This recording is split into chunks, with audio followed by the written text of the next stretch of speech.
Welcome and good afternoon, everyone. I am Dr. Rina Mitra. As the head of the Department of Political Science of Mrinalini Datta Mahavidyapith. I am privileged to introduce the second session of our international webinar on dynamics of democracy and changes of governance in new normal. It was jointly organized by IQAC and Department of Political Science of Hiralal Mazumdar Memorial College for Women, Dakshineshwar, and Mrinalini Datta Mahavidyapith, Virati. Like today's webinar, we had jointly organized seminar with this college before. Dr. Shoma Ghosh, principal of HMM College for Women, is very well known to me. She's my friend, my philosopher, and younger sister. I am very happy to being able to organize together this kind of program again. In recent times, the COVID-19 pandemic sneaked up on the world and without any intimation sent the entire global system spiraling. As the coronavirus threatening health and upends daily life throughout the world now, no one can predict exactly what will happen in the coming weeks and months. Early in February, there was widespread and robust concern around the globe that an excessive reaction to the COVID-19 threat, whose impact would lead to a severe slowdown of the global economy. Due to pandemic, socio-economic and political changes happening in the world. Globally, the governance system faced major setbacks. Despite such situations, all democratic governments tried hard to control the situation according to their methods. With the help of technology, countries did their best, whatever may possible, so that human life can survive. But now the much awaited movement in the post lockdown scenario has arrived, which we call a new normal. The lockdown has given us an opportunity to rebuild and adopt ourselves in new normal situation. Contemporary global order is rapidly adjusting to the new normal defined COVID-19 and few months that would have been unthinkable that democratic values are becoming an integral part of the global order regime. So now it is one of the important questions that how the pandemic is impacting the way we are in the current situation and how that may change in the future. Apart from it, the governance of every country which is facing major setback is trying hard to cope up with it by adopting innovative policies to refurbish the whole system.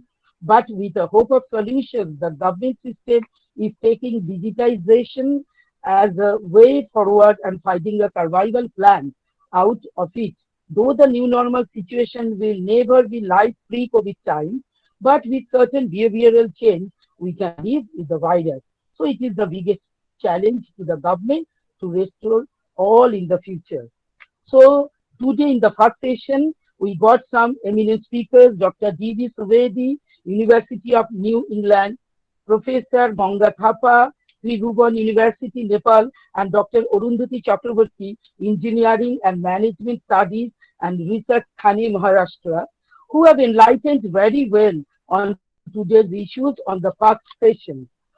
In the second session, we are happy to get some personalities who have immense expertise on this issue. Dr. Shobhan Dr. Gupta, S.N. Banerjee Chair, retired Professor, Department of Political Science of Calcutta University, Dr. Rumki Basu, Department of Political Science of Jamia Millia Islamia New Delhi, and Dr. Ananda Mitro, Professor of Communication with Forest University, USA. I am glad to say that Dr. Shobhanlal Dr. Gupta was my teacher. Also, Shoma was her student. Just we discussed about this matter in my post-graduation of Calcutta University. We are truly honored to have you all with us today, and we are eagerly waiting for your valuable lectures to enrich ourselves. I am very much grateful to our Honorable President Madam, Srimati Chandrima Bhattacharya, our Principal Sir, Dr. Apurva Kumar Bandopadhyay, for their continuous support and encouragement in all these innovative work. I thank to ITSC members of both colleges with IPSC coordinator Dr. Mitali Gangopadhyay and Dr. Rupa Sen and all other teachers, staff, students of both colleges. Without their cooperation, it would not have been possible. Again, thanks to all distinguished participants for their presence in our international webinar in both sessions. So, without further delay, let's begin to second session of our international webinar. So now I would like to request our IQAC coordinator, Dr. Mitali Gangopadhyay, for saying a few words. Thank you. Over to Mitali Gangopadhyay.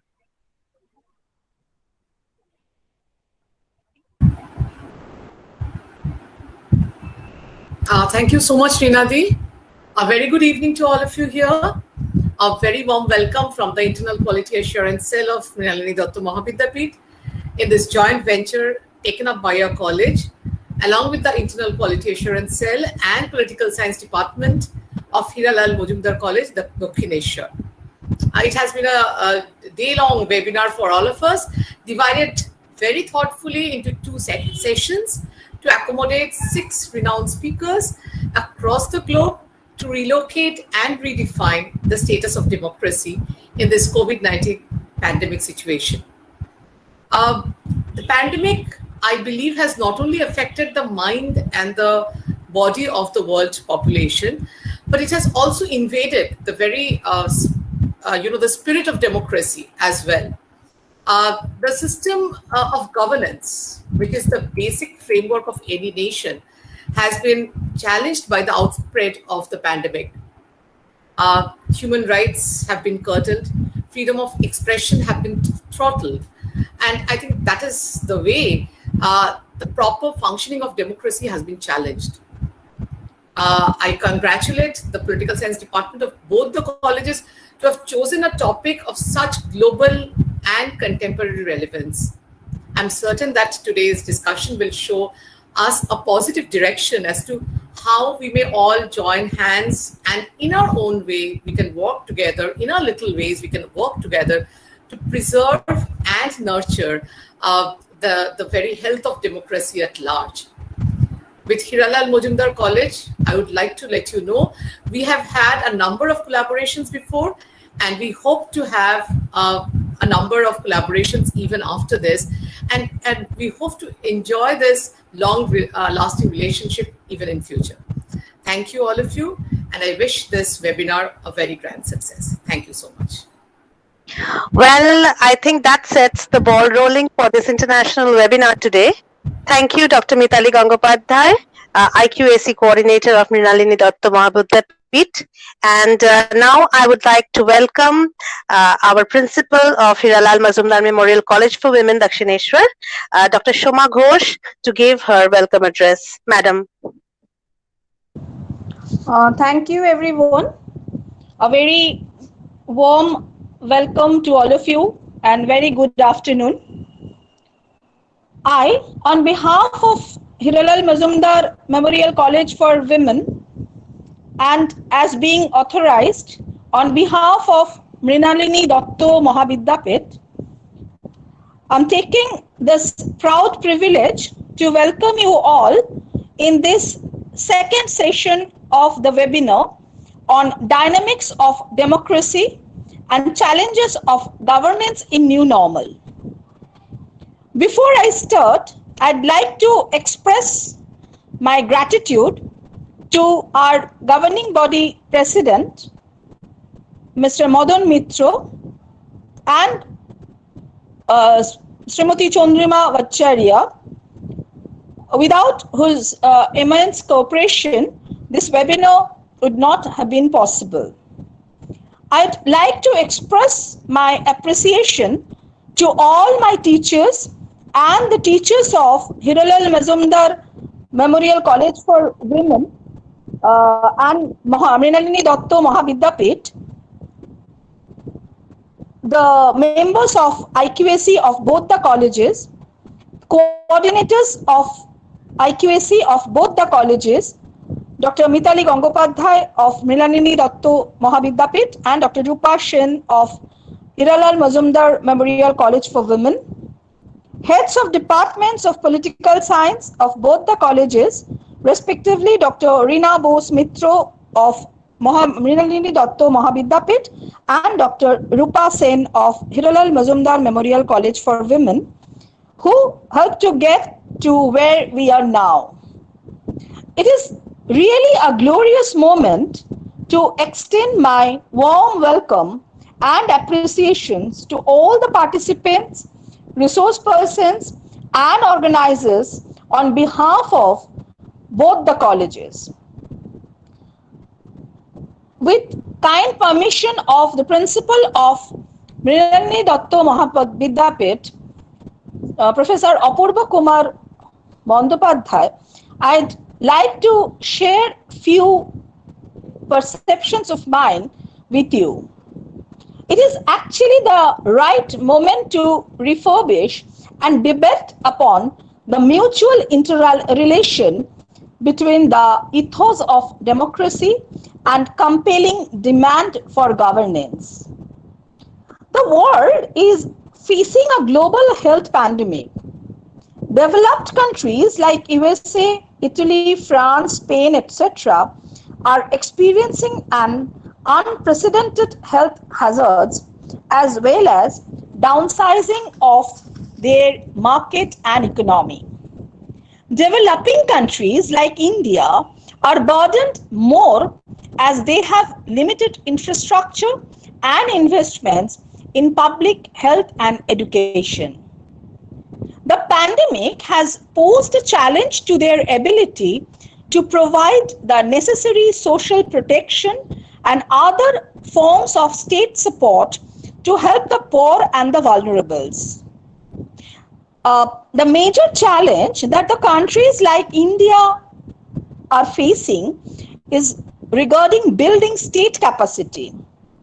Effective state capacity stems from effective democratic institutions. Experience all over the world demonstrates that institutions cannot be imported or it must be culture specific. Market-based solutions to problems may not be possible everywhere and every sphere, and it is a proven fact. It is the time to explore and debate on the condition and effectiveness of our systems of governance to combat these multifaceted challenges in its variety and complex dynamics. Now the questions are, can the imported phenomena of good governance as being imposed by World Bank and IMF serve the people in a democracy in such a complicated situation? Can the so-called science of good governance prescribed by World Bank, IMF and other UN funding agencies setting tune for liberalization, privatization, globalization and neoliberal market-based democracy address all the problems with the attitude of inclusiveness and justice? Or should we think about the art of governance ready to accommodate diverse conditions in different socio-economic and political systems in terms of attitude, orientation, and democratic adjustment programs? Remedy perhaps lies in having good governance, not in cosmetic makeover, but in structural and functional adjustment programs, and perhaps herein lies the crux of the issue relating democracy within and beyond, free from abuse and corruption, fair, and to be in compliance with the rule of law and natural justice. Good governance has to be effective in a democratic setup, enabling governance to deliver good and guarantee wellness in the form of the promises of human rights, civil, cultural, economic, political, and social rights, and more precisely, basic minimum rights to life and livelihood to all, irrespective of caste, creed, religion, gender, etc. New normal demands more responsiveness both within and across the world. The motion, therefore, is set now for more resourceful explorations by our eminent resource persons to redefine or rethink about democracy and governance in the light of dominance of developed world over intellectual properties of science and technology, unfair patent regime, and the biased power dynamics of development politics, which may put people on the earth in peril if not addressed duly. With that brief summary, I'd like to open up the forum for resourceful deliberations by eminent speakers, Professor Shobhan Gupta, Professor Ananda Mitro, and Professor Rumki Basu.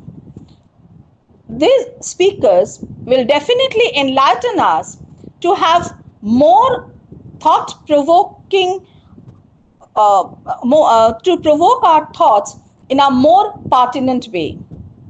I welcome you all in this webinar, and with that, I'd like to hand it over to Dr. Sujata Mukhopadhyay. Thank you. Thank you, madam. That was the welcome address given by our principal, Dr. Shoma Ghosh. And now I would like Sri Pradipta Mukherjee, Assistant Professor, Department of Political Science, to introduce our next speaker. Pradipta. Thank you, Shriyatadi. Well, I deem it a great honor and privilege to introduce Professor Shobhan Gupta, who I presume the teacher of all teachers, who need actually no introduction. May I request you, sir, to take the stage from here. Thank you, sir.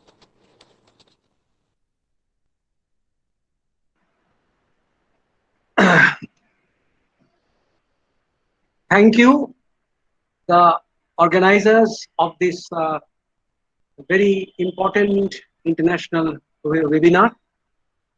And you have chosen a subject which I think has really a very deep relevance in today's context. And I would like to especially thank you for inviting me to deliver the keynote address. My time is, say, about 30 minutes.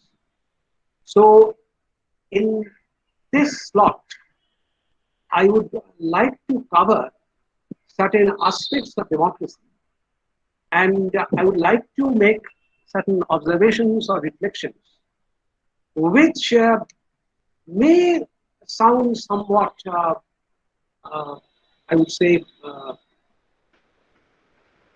unpalatable, which may sound somewhat non-traditional. And with that, let me start. And I have put the title of my keynote address like this: Democracy, its agony, irony, and paradox. Now, since the time is rather tight, so for our convenience, and especially for the convenience of the viewers, I would like to put my ideas in the form of certain propositions. I'm not sure whether I will be able to elaborate all of them, but I will very briefly focus on these propositions so that I think what I have in mind becomes evident to all of you. My first proposition: democracy, if we believe that democracy, the spirit of democracy, means the self-emancipation of the masses, if we believe that democracy means the self-rule of the people, then it may sound somewhat ironical. And this very spirit of democracy is most strongly, I would not say is, rather has been very strongly evident in recent times in countries where you did not have democracy. But the spirit of democracy in recent times has flourished in a most vibrant manner. Very precisely, very specifically in those countries where we didn't have any democracy. How? Democracy was manifest in the form of upsurge of the masses, in the form of revolt of the masses. The best evidence of which was the Arab Spring. That is, people came out in the streets. People voiced their protests against repression, against authoritarianism. And that, I think, is the real spirit of democracy, where the masses, they actually chart out the roadmap of the future. They tell the masses, they tell the rulers that now it's the time for you to go. And now it's the time for us to come in. So that is my first point. That democracy, the spirit of democracy, has flourished in those countries where you didn't have any democracy. My second point, once you have democracy established in your country, I'm very specifically talking of not all the countries, of course, but I'm talking of those countries where you have a long tradition of democracy.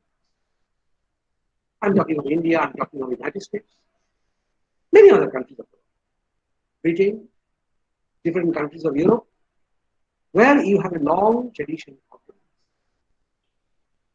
Now, the problem is my second problem. Democracy is under threat. Democracy, the very cause of democracy, seems to be jeopardized.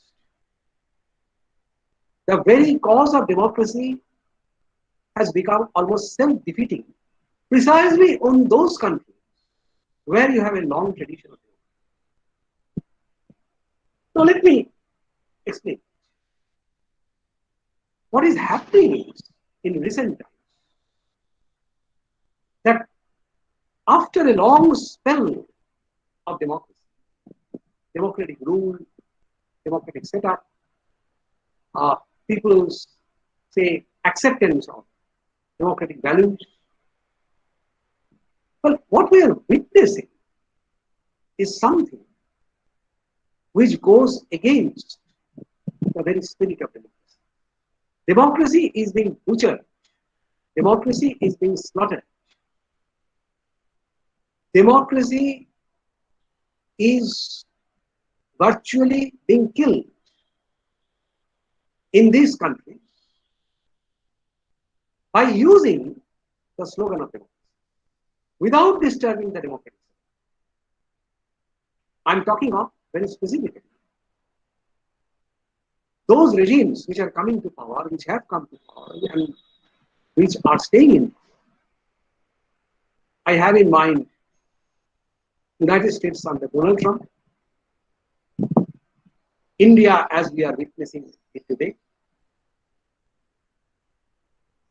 and the different countries of, say, Southeast Asia,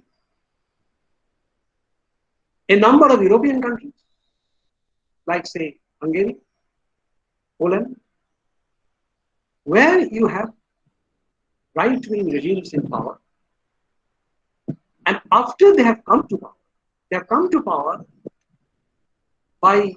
through the ballot.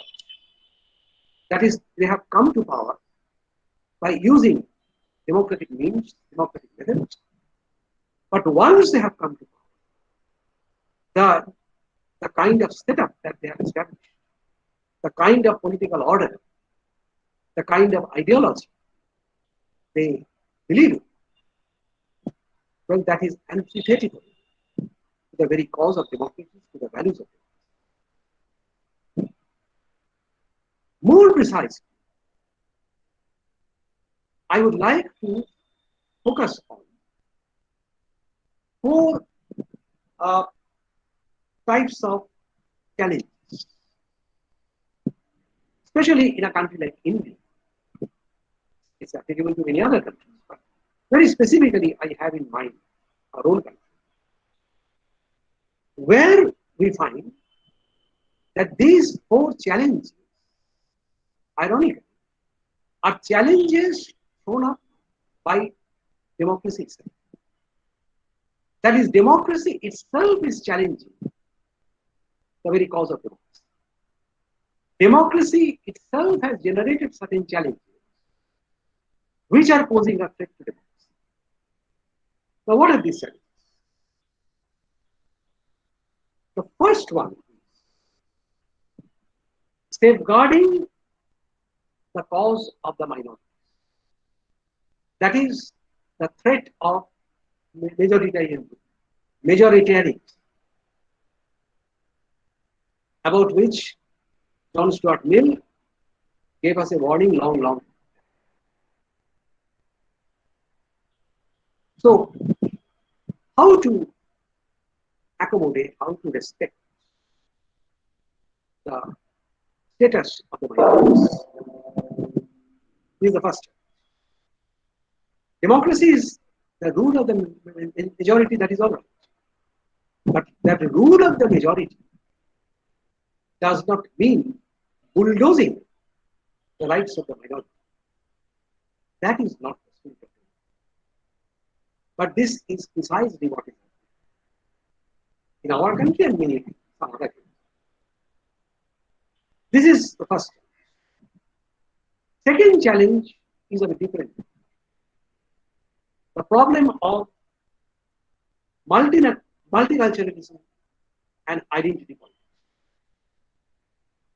A problem, an issue identified, highlighted by Amartya Sen years back.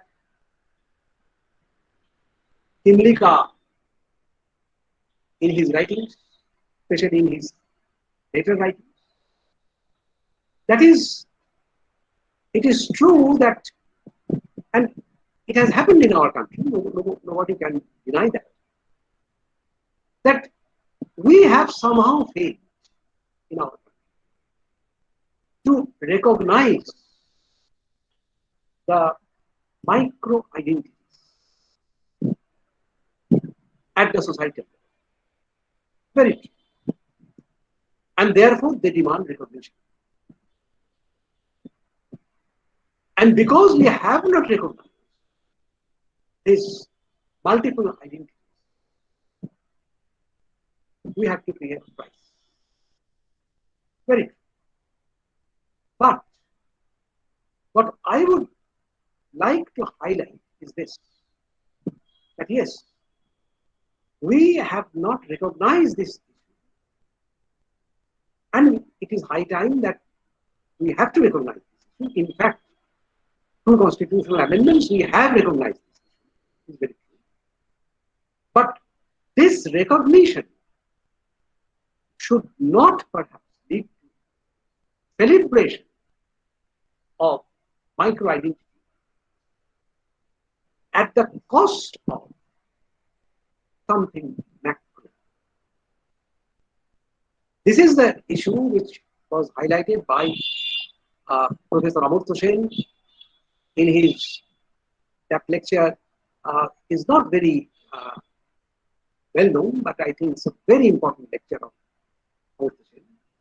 He gave this lecture in the year 1998 in Oxford under the caption "Reason Before Identity," and then he actually elaborated this point in Identity and Violence later. So this is the other thing. That is, in the name of celebration of identity politics, whether you are creating a problem which ultimately destabilizes the entire societal system. This is the second challenge. The third challenge, this point has been briefly highlighted already, in the inaugural session. That is, with the onset of neoliberalism, economic reform, yes, we have become accustomed to accept the idea of good governance. But the problem is that in the name of good governance, what is happening, not only in a country like India, but many other countries of the world, withdrawal of welfareism, promotion of corporatism, and generation of neoliberal outlook. Now, it is high time that we should consider this question, whether these new developments, opening up of these new frontiers, in the name of governance, managerialism, corporatism, neoliberalism, economic,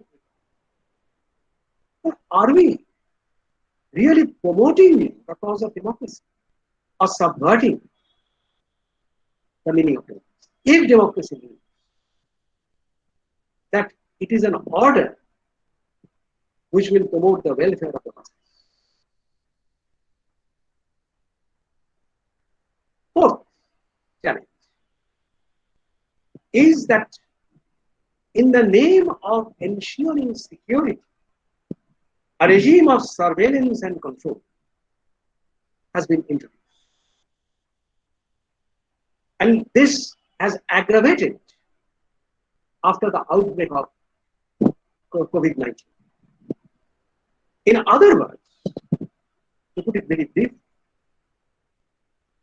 while socio-economic issues, they have taken the backseat, they have been disowned by the state.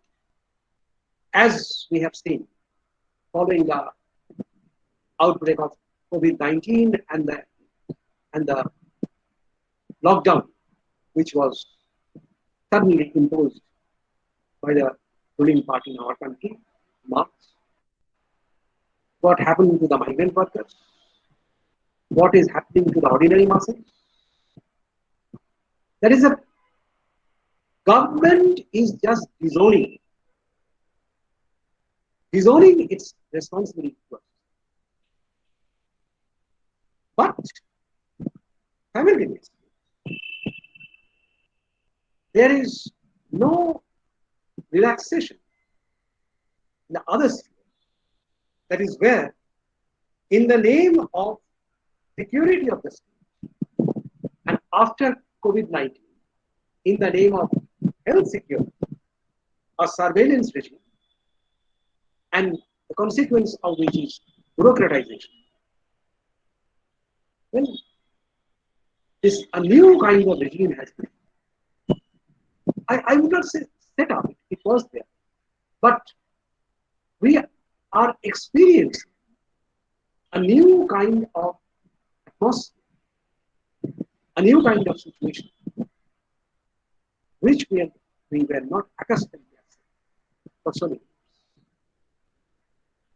So these are the four challenges which are threatening the very cause of democracy. I now come to the third proposition. Now, the third proposition I would like to put very briefly. Obviously, the question then arises how to get out of it. What is the alternative? What are the alternative concepts? What can be an alternative understanding of democracy?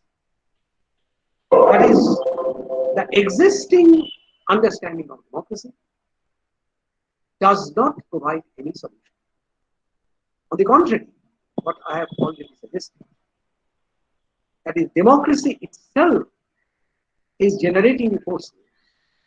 Democracy itself is generating, unfolding certain trends and tendencies which are posing a threat to democracy. So democracy increasingly is becoming almost a self-defeating exercise. So obviously the question arises, then if that be so, then how to get out of it? We must search for alternative concepts, alternative ideas, alternative understanding. And consequently, yes, we are coming across new terminologies, coinage of new concepts, new terms, new expressions. And all of you who are viewing this program are quite conversant with these terms.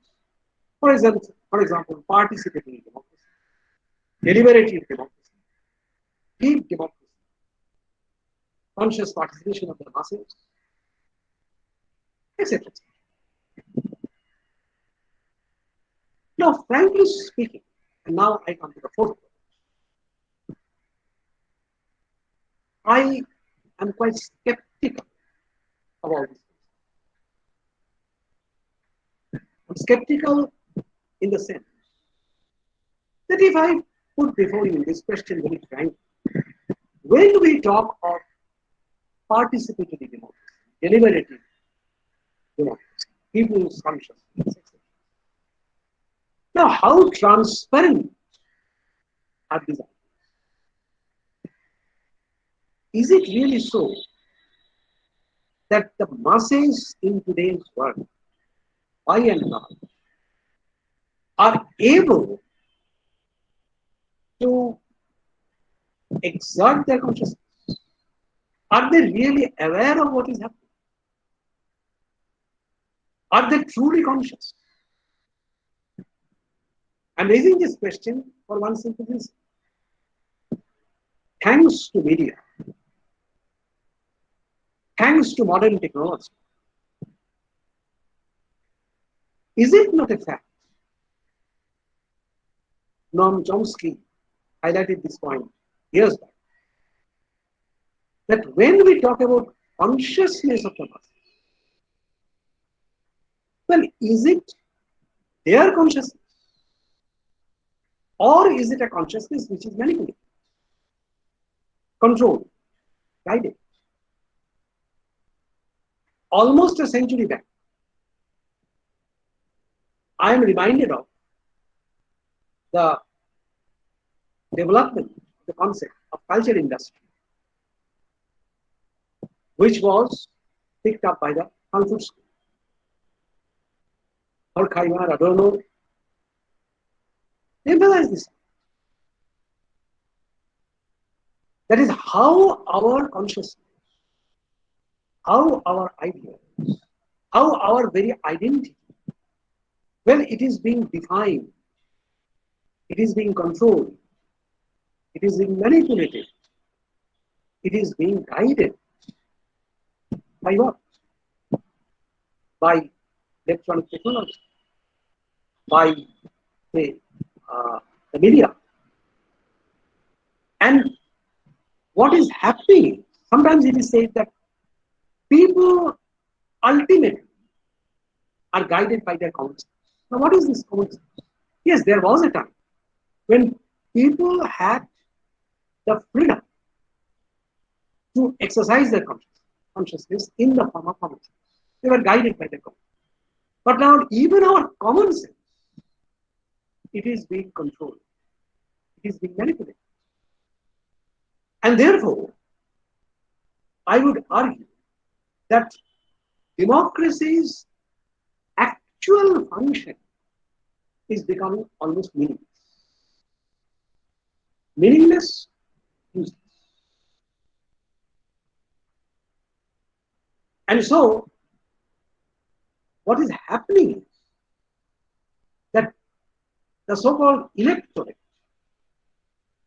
well, this electorate is not only manipulated, the electorate itself is confused. It is confused because there is no proper, viable alternative. Welfareism somehow has lost its appeal. Socialism has proved to be a kind of exercise, kind of ideology, which has lost its meaning, usefulness. And if that be so, then we are actually experiencing a situation where we have masses, but this so-called masses, the so-called electorate, who ultimately at the time of election votes the confused, manipulated electorate. It's a confused, manipulated masses. So, I now come to the last proposition, my fifth proposition. As I said, what I will now suggest may sound, for some, it may sound somewhat reaction.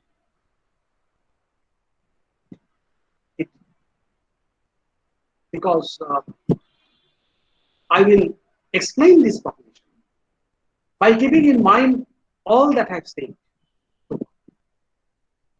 that we are living in a world, we are talking of democracy in a situation where the very expression masses, people, they have virtually lost their meaning. The core is lost. So what is my proposition? One may call it somewhat utopian, but I will not call it utopian, because I will say it before you at least one or two evidence which somehow perhaps generate a sense of hope.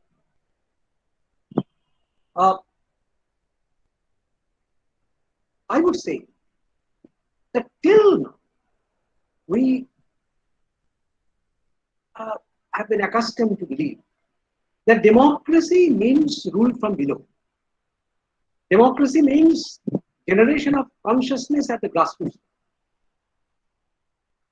I would argue that this possibility, I'm not saying that this possibility is completely gone.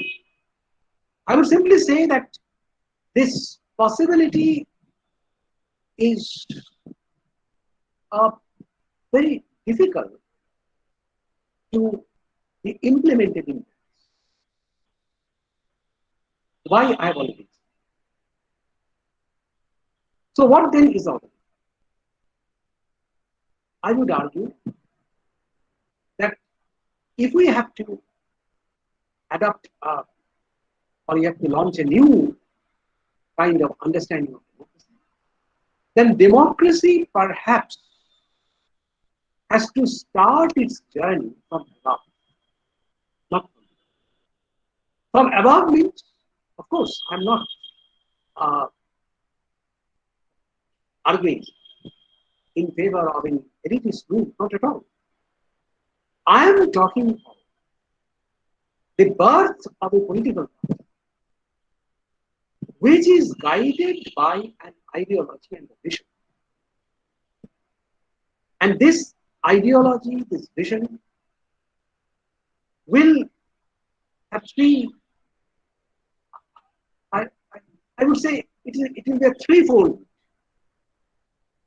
vision. Why threefold? It has to ensure a vibrant economy. Number two, it has to energize politically, energize the masses.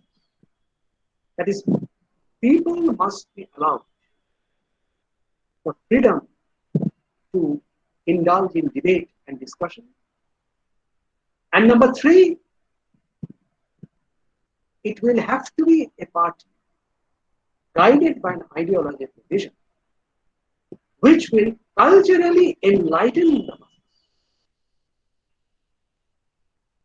That reminds me of Habermas's understanding. That is, of course, this notion of Habermas was questioned later. It was, many people raised any question that Habermas's notion was very much elitist. I'm not talking in that sense. But what I would like to emphasize is that there must be enough political space, cultural space in society, which the political party must allow. And when I am talking of, say, political party, then I have in mind, some of you who are viewing this webinar may be familiar, maybe others are not familiar. This is actually a concept which was used by Machiavelli in his plays. In the last chapter of Prince, such a small book, but so explosive, so thoughtful. In the last chapter of Prince, and in the last paragraph, with that Prince comes. Machiavelli is imagining the coming of the prince who will represent the spirit of the masses, the spirit of the new Italy which is yet to be born. And this, many of you know, this metaphor of Machiavelli, it was metaphor. It was not real. There was no real thing. Machiavelli was imagining that. This metaphor of Machiavelli, as many of you know, was used by the great Italian thinker Antonio Gramsci when he picked up this idea and used the concept of modern prince. Now, who is this modern prince? The modern prince has to represent, and a very famous expression of Gramsci, has to represent the notion of, the idea of national popular collective. The national popular collective consciousness. That is the modern prince. That is, you have to imagine a kind of democracy where, as I said, you have to promote, you have to ensure a vibrant economy, you have to politically energize the masses, where you have space for debate, discussion. All sorts of ideas will be negotiated, discussed. There will be furious debate, vibrant debate, and the masses will be culturally enlightened. Now, one can ask the question, is it possible? I would simply respond to this question, and with that I will stop, because there are 4 minutes to go. With that I will stop. That if you do not imagine, you cannot develop ideas. The existing ideas of democracy, these virtually, as I have said, well, you can say I'm very skeptical. Yes, I'm skeptical. The existing irony, the existing ideas of democracy are becoming increasingly self-evident. So you have to think away. So I'm talking about the birth of a new kind of political power, a new kind of, with a new kind of vision. And there I invoke the name of Machiavelli and Antonio Gramsci. This is my first observation. That's why we should think like this. One may not agree with me. And I think it is quite clear to you that I am not harboring any elitist vision at all. After all, Antonio Gramsci was not an elitist. And my second point, with that I stop, That is, there are evidences already, which I'm not saying that which are truly reflective of this, but there are evidences which are somewhat close to it. I will give you just two examples. One happened just a few days back, last week. The other happened only yesterday. That is, Jacinda Ardern returned to power in New Zealand with thumping majority as the leader of the Labour Party. The way she has handled the COVID situation and the way she has drawn the support of the masses. Yes, it is leadership from above. But there is a fusion of the leader and the masses. People somehow consider their leader. So you do not have now any tension between the leader and the masses as it normally happens in a standard. No. This is one. The other is, many people perhaps do not know it. I do not know whether it is being circulated in the media. This has happened only yesterday. In Bolivia. In Bolivia, the party of Evo Morales is coming to power with a thumping majority. As you know, the kind of conspiracy that was hatched up by Washington the last years, well, that led to virtually killing of democracy in Bolivia. In the election results, people have finally and unambiguous, totally rejected the right-wing regime that was in power just for a short step. And they are again reposing their faith in the party of Evo Morales. Now, that means Morales, and not only Morales, many other leaders of this continent, they were somehow able to ensure that here is a regime which is with the masses. Here is a government which has policies, which believes in policies, which believes in a kind of ideology that, as I say, that promotes the interests of the masses, that promotes the cause of democracy, that in a way is truly reflective of the aspirations of the masses.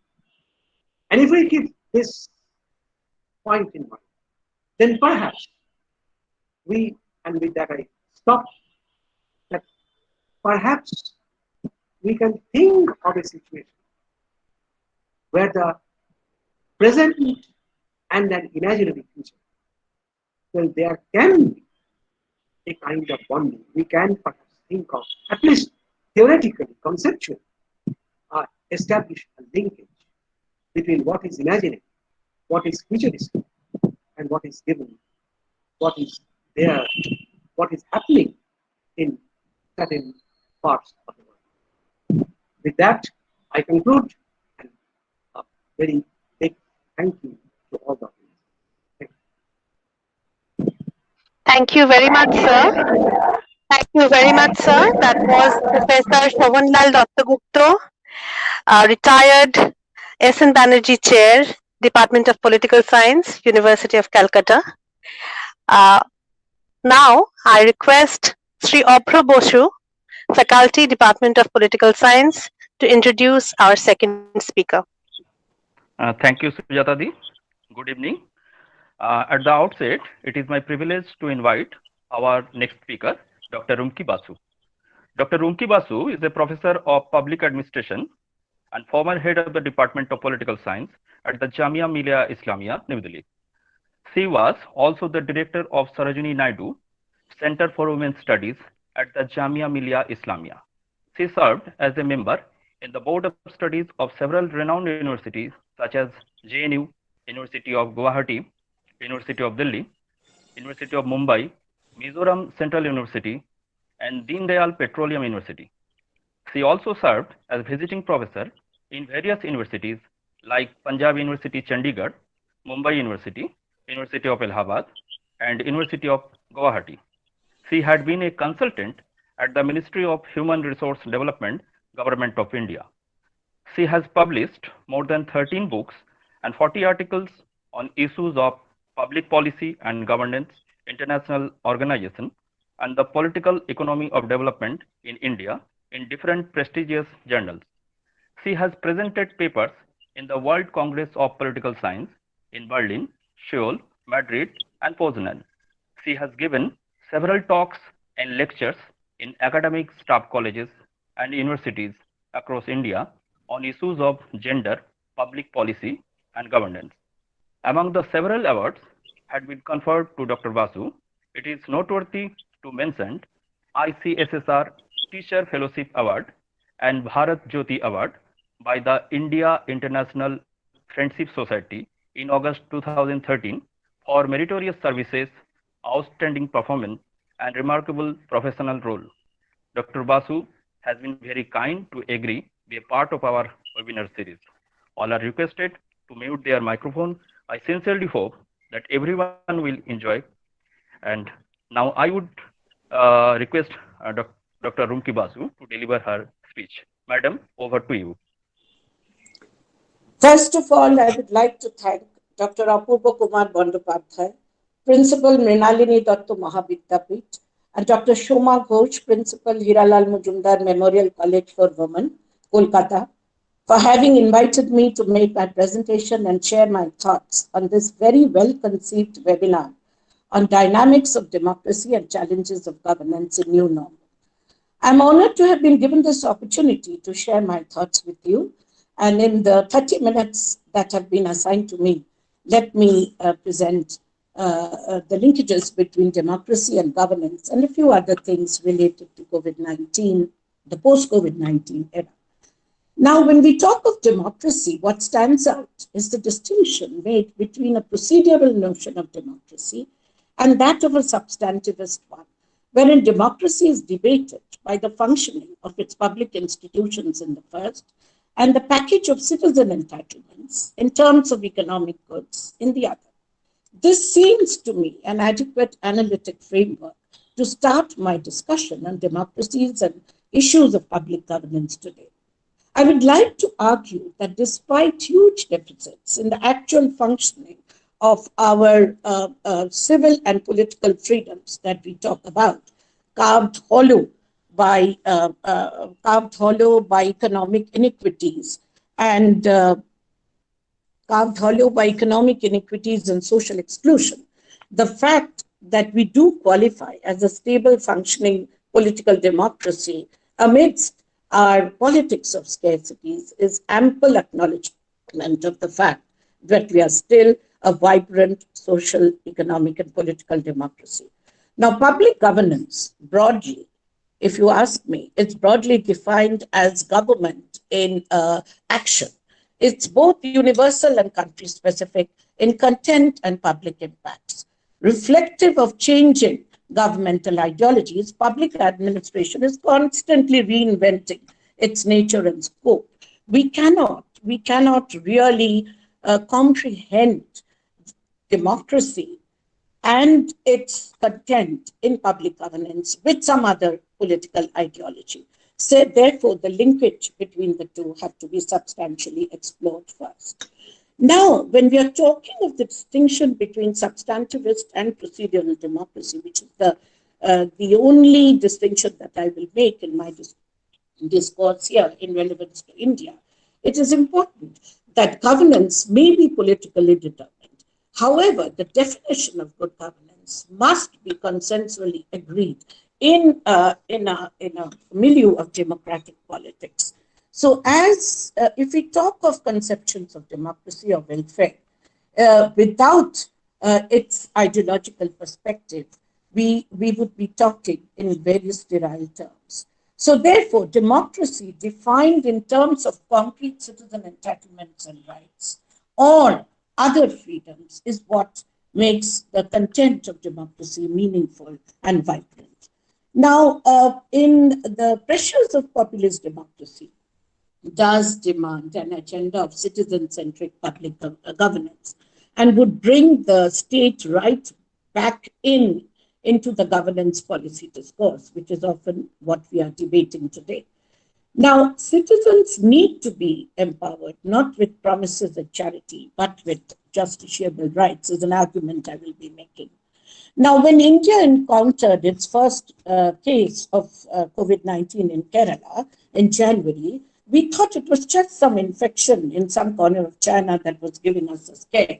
But today, after 1 lakh people being declared, citizens being declared dead, we know that we have to learn to live with this new reality.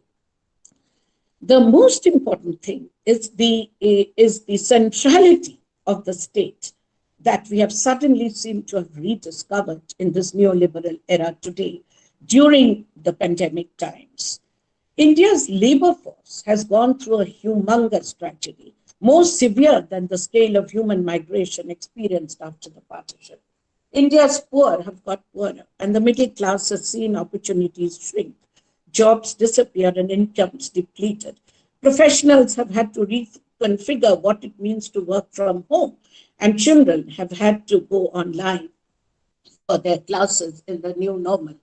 Now, as the world grapples with the corona pandemic and there are stringent lockdowns everywhere, India did impose one of the most stringent lockdowns for quite some time. But however, I'm more concerned today to speak about the centrality of the Indian state that was rediscovered during Corona time. We have all noticed that, the way the pandemic unfolded, we realized how important it was for the state to deliver. Nobody was talking of private sector goods and services or private delivery of goods and services in the pandemic times. We needed the state for everything. So after the March 25 lockdown, we felt that the central and state governments came into the forefront in the response to the pandemic. Indian citizens were not really looking to the private sector for anything that they needed.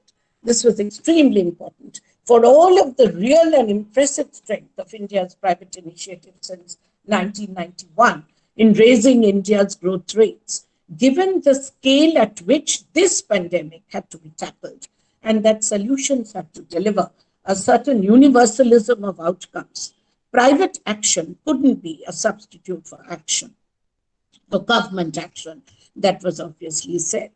Now, having said that, let us look at some of the rediscovered strengths of the Indian state. One, the Indian state's coercive arms were found to be extraordinarily strong, efficient, and effective. Locking down an entire nation of India's population, size, or diversity was no mean achievement. The lockdown was a testament to the fact that when the state wishes to implement something on a large scale, curtailing the liberty of citizens for any purpose, this time for preserving public health, then what can emerge is a revelation. With a clear directive from the center in unison with the states, all departments and ministries, including the police, can actually deliver. In a democracy, if a democracy can turn into a hard state during a medical emergency, can its state machinery, this is my question, be used in a similar fashion as a tool of policy implementation in normal times? My answer is yes, even this can happen, as it has been proved in some administrative best practices when public policies were very effectively implemented by the politico-administrative machineries in different states of India. then can I argue a case for sustainable development goal implementation in India today? Today, everybody knows the significance of SDGs as the minimum agenda for good governance anywhere in the world. I firmly believe that if the political vision and directives are clear, there can be almost a 90% implementation of our SDG goals by 2030 in one state after another, the center firmly holding the hands of the states. However, it is naive to believe that electoral democracy per se can generate immediate economic payoffs or reductions in poverty, which will transform the lives of people. What it can do is to strengthen electoral accountability so that politicians have strong incentives to deliver public goods and services according to citizen needs.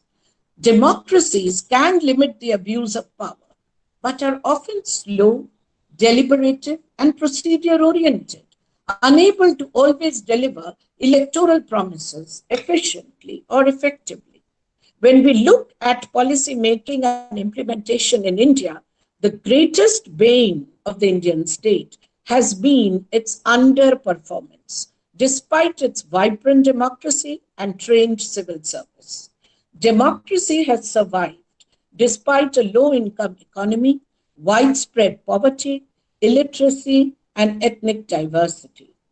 Judged by developing country standards, India's greatest asset has been that it has been ruled by civilian elected governments throughout its post-independent history, with a competent civil service which has always, however, and I'm stressing on this, underperformed and has never been answerable to the public directly.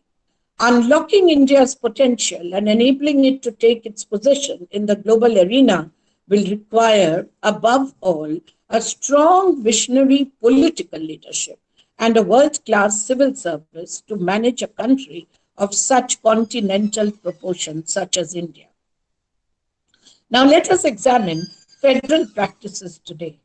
Post-COVID-19, India's political system will be tested most particularly in its major constitutional feature, the federal division of powers. It is also important to remember the context in which public policies are made in India. A democratic politico-administrative system means that the flow of information is open and that there is a constant feedback system where criticism from the public, political opposition, domain experts, and the media can be constantly included in the making, execution, and modification of policy. Democratic policy making offers scope further for incrementalism, mid-course corrections, and scope for public opinion and feedback.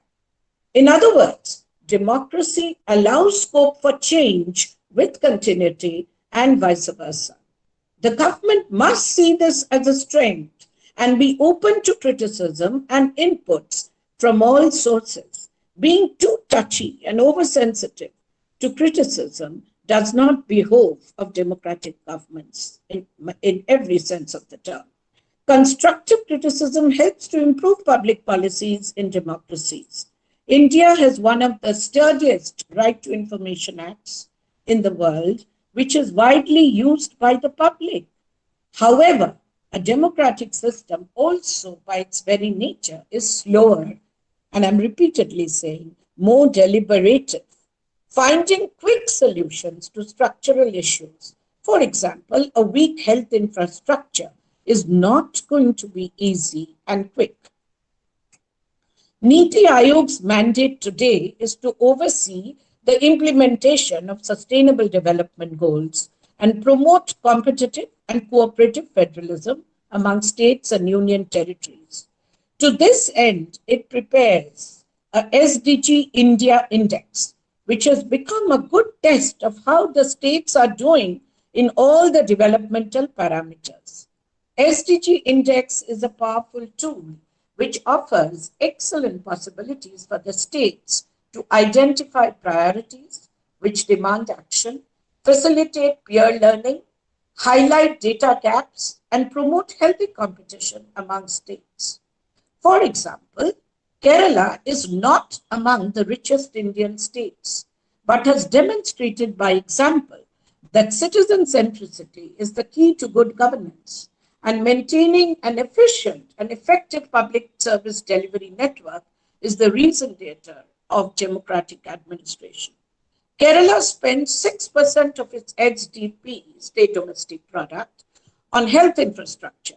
Other northern and western Indian states with more COVID-19 cases today lack the decentralized politico-administrative command structures, public health institutions, or effective public service delivery networks to handle emergencies like COVID-19. India's per capita expenditure on health is 1.8% of our GDP, with a meager $16 per capita, one of the lowest in the world. Despite apparent inequities regarding access to health care, it is well known that Indian doctors and its private healthcare infrastructure are amongst the best in the world. One of our biggest achievements has been keeping the death rate in COVID-19 to one of the lowest in the world. Social trust, to my mind, and this is where democracy and democratic administration comes in, social trust makes things easier. Even when the state has to mastermind logistics in a pandemic situation, the people's right to information should be respected by the government, and the people should be able to trust government information and data. There should be no opacity in government functioning, and this immensely helps in community outreach, rigorous contact tracing, and mass quarantine measures. The three-tiered public health system set up to deal with COVID-19, first in Kerala, involving government hospitals, has now been emulated by other states and is the outcome of a more than 50-year legacy of spending on healthcare in Kerala. All these policy measures have actually shown outstanding outcomes, and this is where the interstate comparison comes in. Kerala's first rank in both the Human Development India Index 2019 and the Sustainable Development Goal India Index 2019 among the 28 states of India is a testimony to this.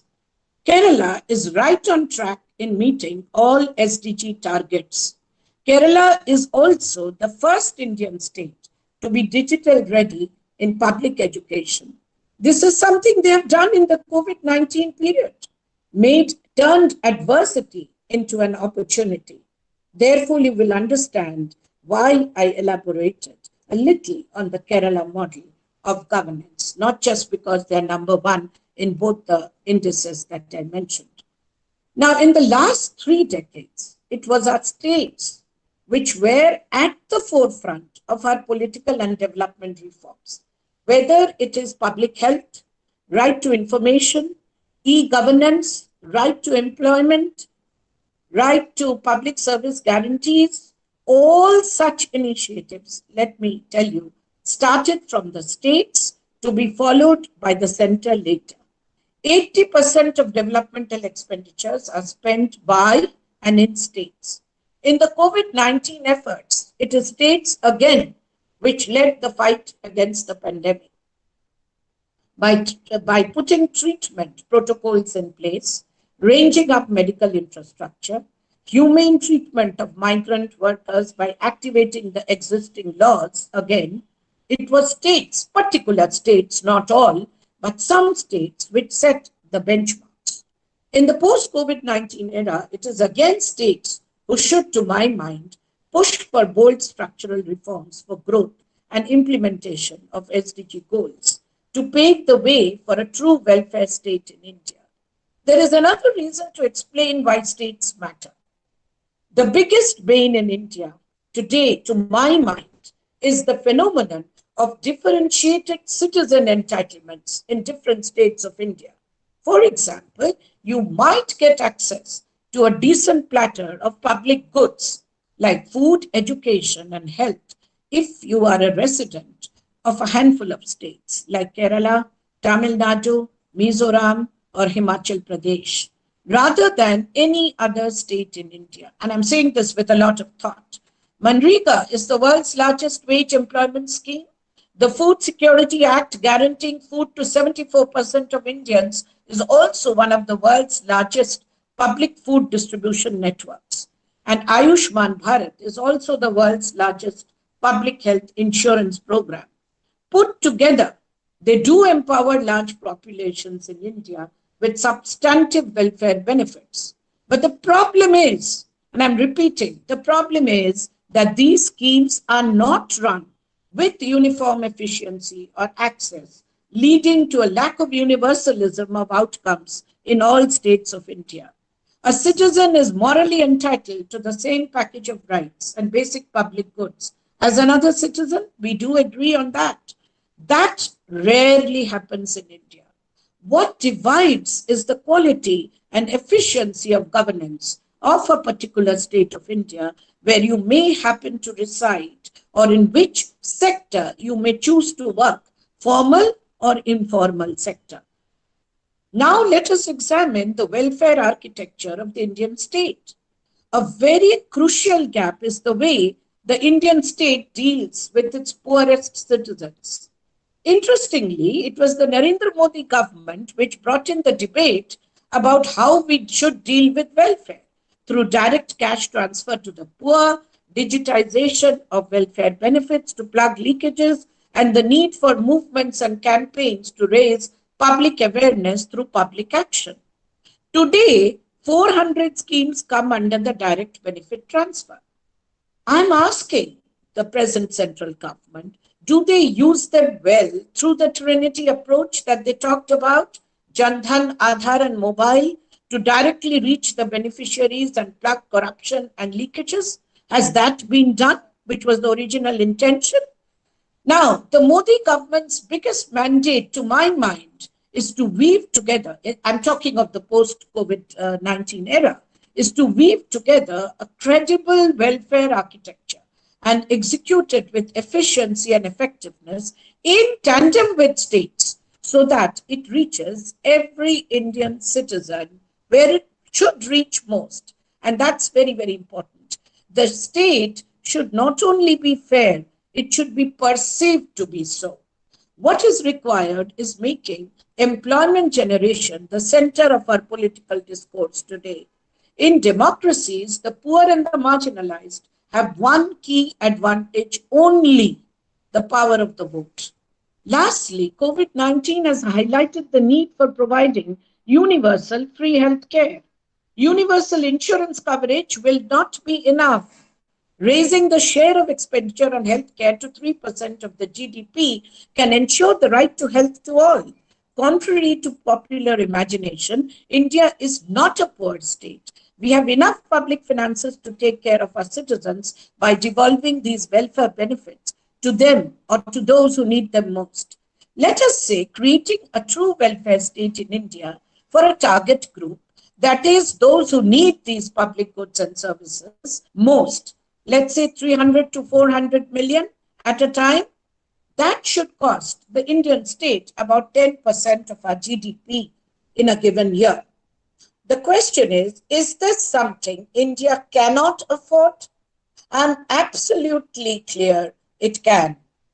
The heartening news amidst this entire corona period is that food and medical supplies are not in shortage.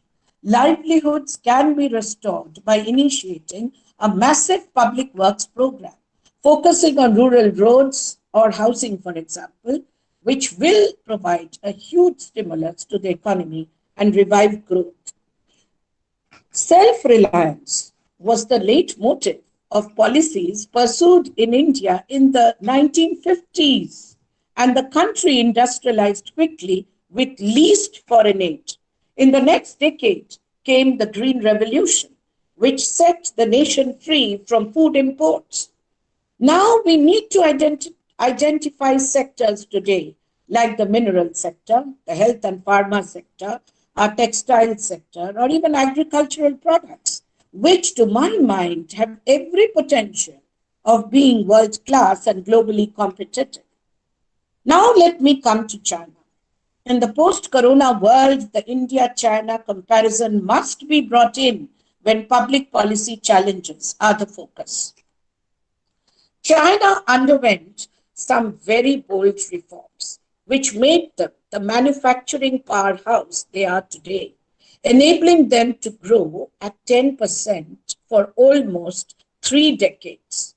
But today, their special economic zone-led growth model has been globally rejected as environmentally depletive and labor exploitative.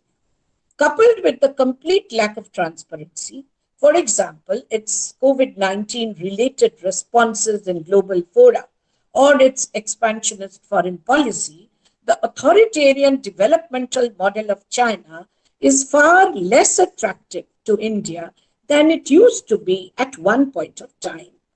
I think we need no lessons from their growth model.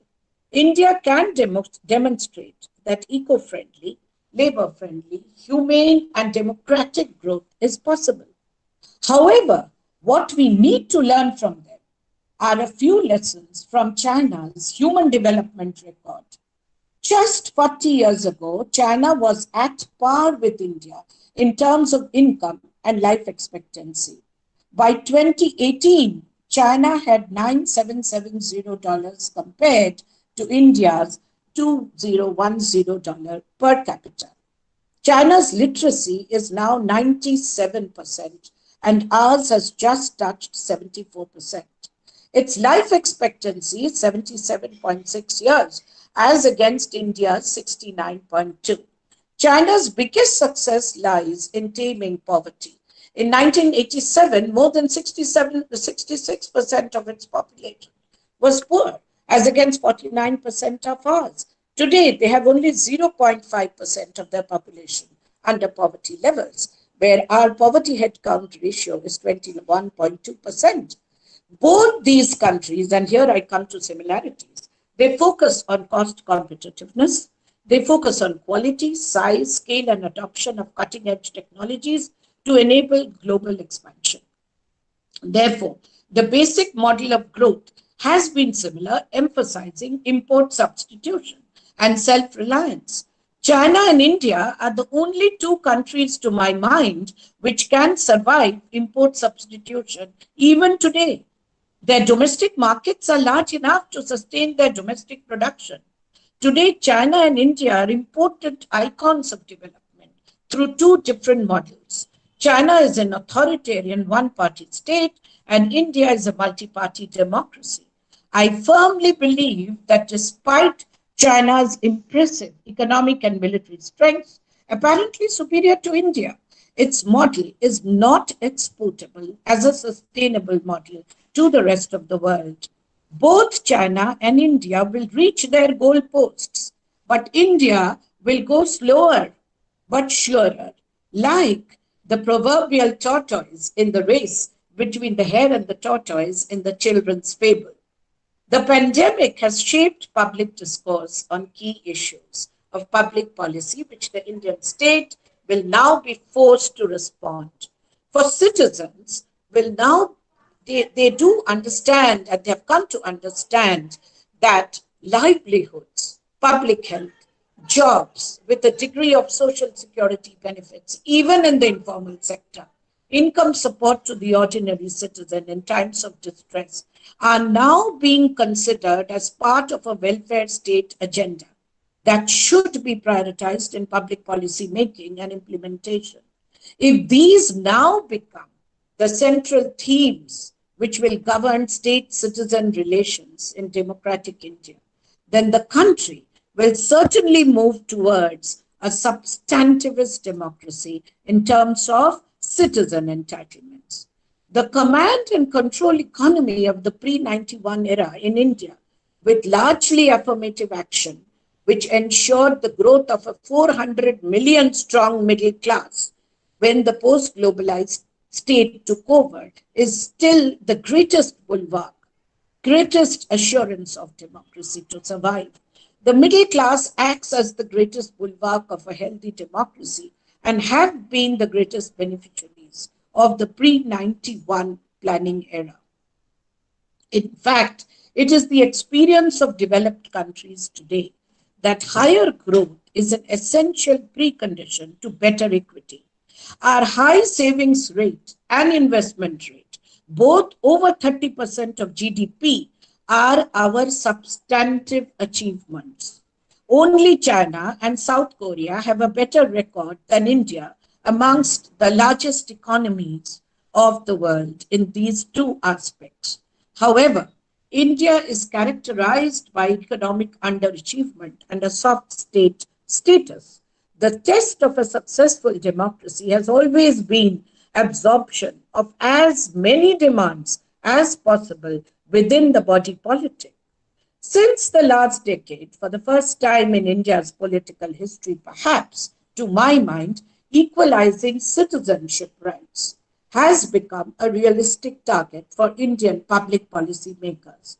The entire development discourse in India should now be centered on developing feasible public policy options to benefit the marginalized and excluded in terms of giving hitherto excluded groups economic entitlements like work, food, education, healthcare, and housing.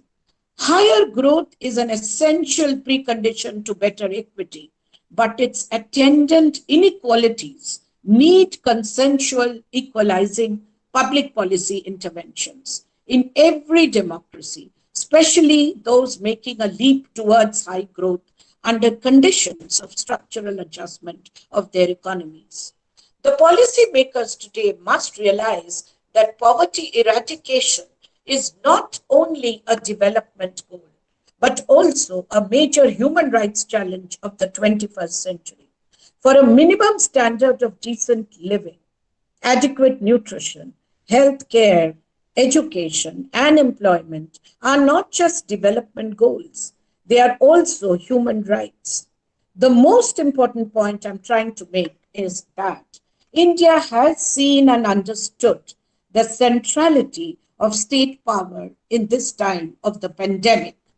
My exposition is that the same power can be used to bring seminal changes in our public policies and transform the lives of our citizens. Let state power, both at the central and state levels, be used. I mean hard state power be used to implement the sustainable development goals in every state of India. The first country where COVID-19 started was China. Today, it is the first country to have apparently contained the virus and is well on the road to recovery and economic growth. We need to do exactly the same. We have to recover the 14 crore jobs lost and make employment generation the center of our welfare discourse. We also need to understand that there cannot be welfare or equity without growth. We also need to understand that growth in India today would involve both the public and the private sectors. Today, the only sector which is doing well and is definitely on the road to recovery in the post-COVID era is the agriculture sector, which we all admit. But let me tell you, the agricultural sector is probably the most completely privatized sector in India today. So therefore, however, I do understand that growth is one thing, equity is another. And this is where democracy comes in. However, addressing inequality and reducing differentiated access to public goods and services will always remain the biggest challenge for the Indian state and the public sector in the post-COVID-19 era. I'm equally clear and absolutely clear, and I say this with a lot of conviction, that we do have the public finances now to gift a package of citizen entitlements as never before to the citizens of India. COVID-19, you only need to look at the political economy of India a little carefully. COVID-19 has only exposed all the fissures, all the weaknesses and vulnerabilities of our society as never before. To address all of them will not be easy. Some can be addressed through short-term policies, but most of them will require a long-term vision. That vision needs a societal consensus that needs to be forged through democratic modes and techniques. These, to my mind, are some of the outstanding governance challenges for public policy makers in Indian democracy in the ongoing and post-COVID era, which I wanted to present before you today. Thank you for your patience, and I thank both the colleges for giving me an opportunity to make my presentation here today. Thank you so much. Thank you, Professor Rumki Basu, Professor of Political Science, Jamia Millia University. And now I would be proud to present Professor Ananda Mitro. But just before that, on a personal note, let me reiterate that we have been quoting Professor Ananda Mitro in our research thesis, time on and time off. So as a media professional, I'm thankful to be and honored to be introducing Professor Ananda Mitro today as the next speaker. Professor Ananda Mitro is a professor of communication at Wake Forest University, Winston-Salem, USA. Professor Mitro also heads the South Asian Students Exchange Wing of Wake Forest University. He is a renowned scholar in mass communication studies across the world and researches on interface of globalization, culture, and communication. Welcome, Professor Mitro. The dais is now on you. Thank you, Dr. Mukhopadhyay. Thank you to everybody who's here today. I see 59 people. That's amazing to have that many people. And I've been here sitting, listening to the really energizing talk by Dr. Dhatu Gupta. I feel a lack of fortune because I've never had the opportunity to meet him. And I look forward to such an opportunity the next time I'm in Kolkata. And for Professor Basu with Jamia, you might know that I've been going to Jamia fairly regularly over the past several years, working with Bishwajit Dash over in the Center for Culture and Governance. So I feel incredibly honored and for this invitation and to be able to participate in this. And I'm kind of worried about what the heck you guys are reading that I'm writing.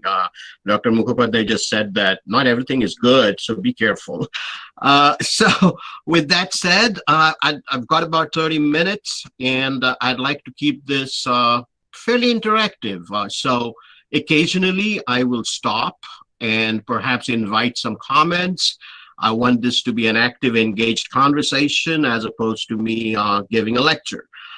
We do that a lot, but at times I feel like that becomes inaccessible a little bit. Just to give you a little bit of background again, my training initially, my high school, I was in Kolkata.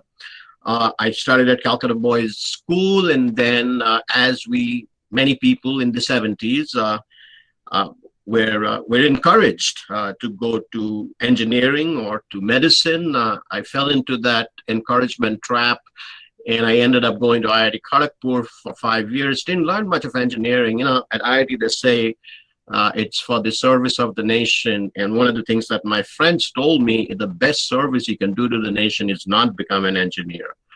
So I ended up moving away from engineering and got into communication, and quite luckily, technology happened, and my training in technology and my training in humanities allowed me to come to a position to start examining the ways in which the new technologies that Dr. Dhatu Gupta makes reference to begin to change and reshape our lives. So with that basic background, I'm going to get into the conversation about today's topic, which is the idea of democracy in a new normal.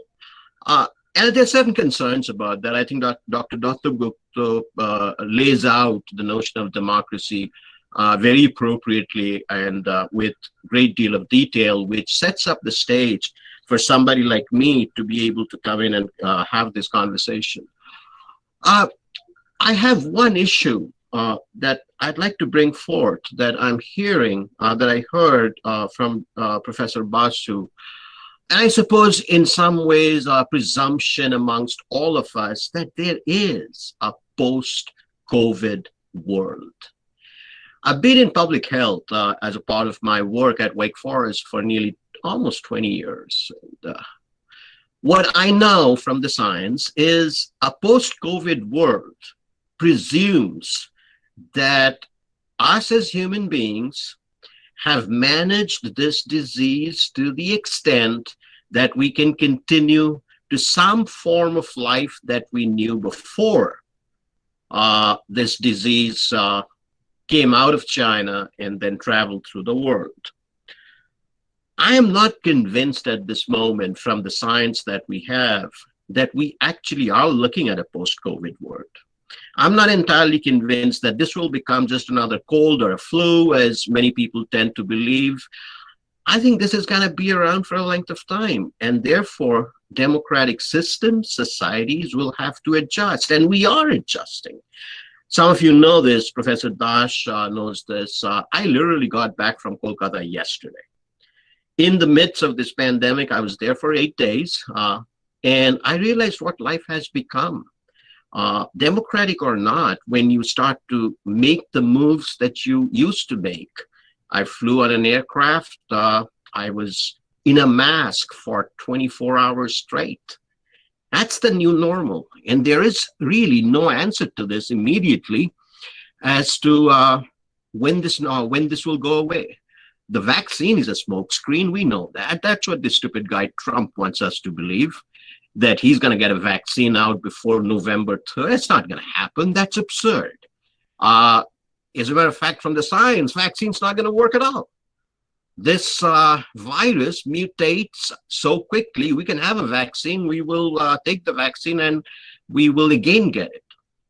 So the reason I'm saying this, there's a point that I want to make is democratic systems have never faced this. Democracy, as we understand it, has faced its crisis over history. For example, Second World War, World War II, democracy faced crisis across the entire world. Democratic systems were put on hold because there was a worldwide emergency that needed to be dealt with. In India, when we were growing up, at least some of us, when we were growing up, we faced the crisis of an emergency, which was declared and democratic systems were put on hold. Well, every time that has happened, what has also happened is a visible end to that tunnel. As Professor Dr. Gupta reminded us, the masses rise up and new systems come into place, wars end, and new things happen. In the American system, which is the one that I'm most familiar with, we are looking at the darkest moment in American democratic history with somebody who, in my belief, and I can say this, I know this is being recorded, who's possibly caused a genocide. 200,000 people dead because of a man who knew in February that this is going to kill us, and he did nothing. Because he felt, much like the smokescreen of the vaccine, perhaps there is an end. But my argument is there is no end. So, or at least not in the foreseeable future that science is telling us. Yesterday, he goes out and tells the Dr. Fauci, who basically shaped or tried to shape the response to the crisis in the United States, is an idiot. Good Lord, wait, where is this guy coming from? And this is the real threat to democracy. A person like Trump and the people who follow him and who will want to put into place things that will have a political motive only and not the medical motive. We are forgetting the medical part of this. We're forgetting the science. We have rejected science. Times I felt like we should have sent this man to bed with a Bible when he had his virus. The people who have rejected science, which is a fundamental aspect of democracy. If you look at the history of democracy, science plays an important role. We have lost that. So how does democracy respond to this? And Dr. Dhatu Gupta's fourth point is the one that I'm going to expand on. He mentioned surveillance and control. And that's where we are going, guys. This is what we are looking at in terms of surveillance and control. And my experience, just in the last week, of going to India, flying from New York to India, reminded me how we have given up our freedoms. Remember, we gave up our freedoms once before. 2001, 9/11. Those of you remember the pre-9/11 days. And I'm just going to take an example. I teach by examples. Just the experience of flying. Flying and getting on an airplane changed radically once that thing happened. All of a sudden we said, hey, it's okay. We'll go through a metal detector. It's okay. People will pat us down. It's okay. I can't carry more than whatever that tiny little amount of liquid that I'm allowed to carry. That became the new normal. What is the new normal now? I entered India through New Delhi. Thankfully, I had already taken my COVID test and I was negative. So all I had to do was give my temperature, sign up for AS Aragoshetu. And all of a sudden I realized I'm being surveilled. I'm being looked at. Not only am I being looked at, everybody around. This is the new democracy, a surveillance democracy, which basically tells us that, look, we are protecting you. We are saving you. We in power are saving you by making you go into AS, that app, which is an amazing affront to freedom, an amazing affront to privacy. The darn thing doesn't even work half the time. According to the system, I'm supposed to be, highly infective or so forth and so on. So the point is that kind of surveillance continued for my experience, and you guys live there in India, and you're experiencing this all the time. If you're going out, they're taking your temperature every time you go somewhere. They're asking for your phone number. They're asking for your address. All in the name, however, of protecting you. This is a very interesting moment in democracy that is coming through, where democratic systems, be it in India, be it in UK, be it anywhere in the world, have suddenly gained a weapon. They have weaponized COVID to bring forth the sense of control of the masses, which has never existed before. And that is where, and to some degree, is the conflict that's happening in the United States. The Trump followers, very strangely enough, are actually arguing against that.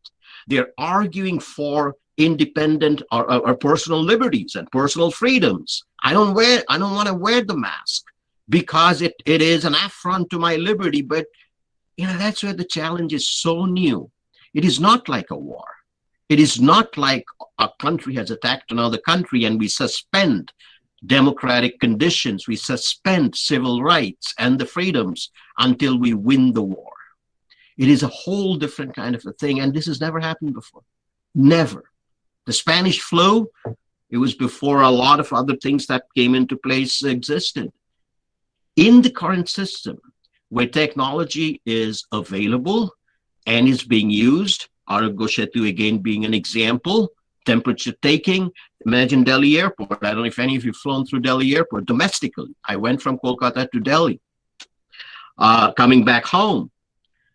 And what I found is every individual passing through the exit at Delhi Airport is passing in front of a digital camera, which is doing two things.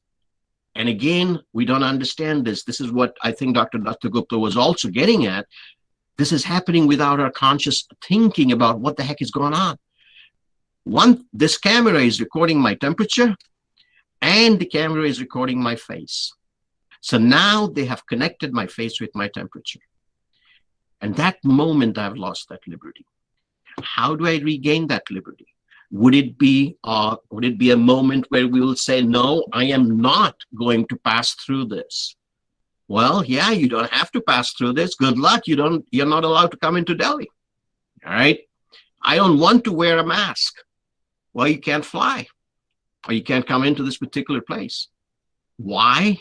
Because we are protecting you. So that's one of the main points I want to make.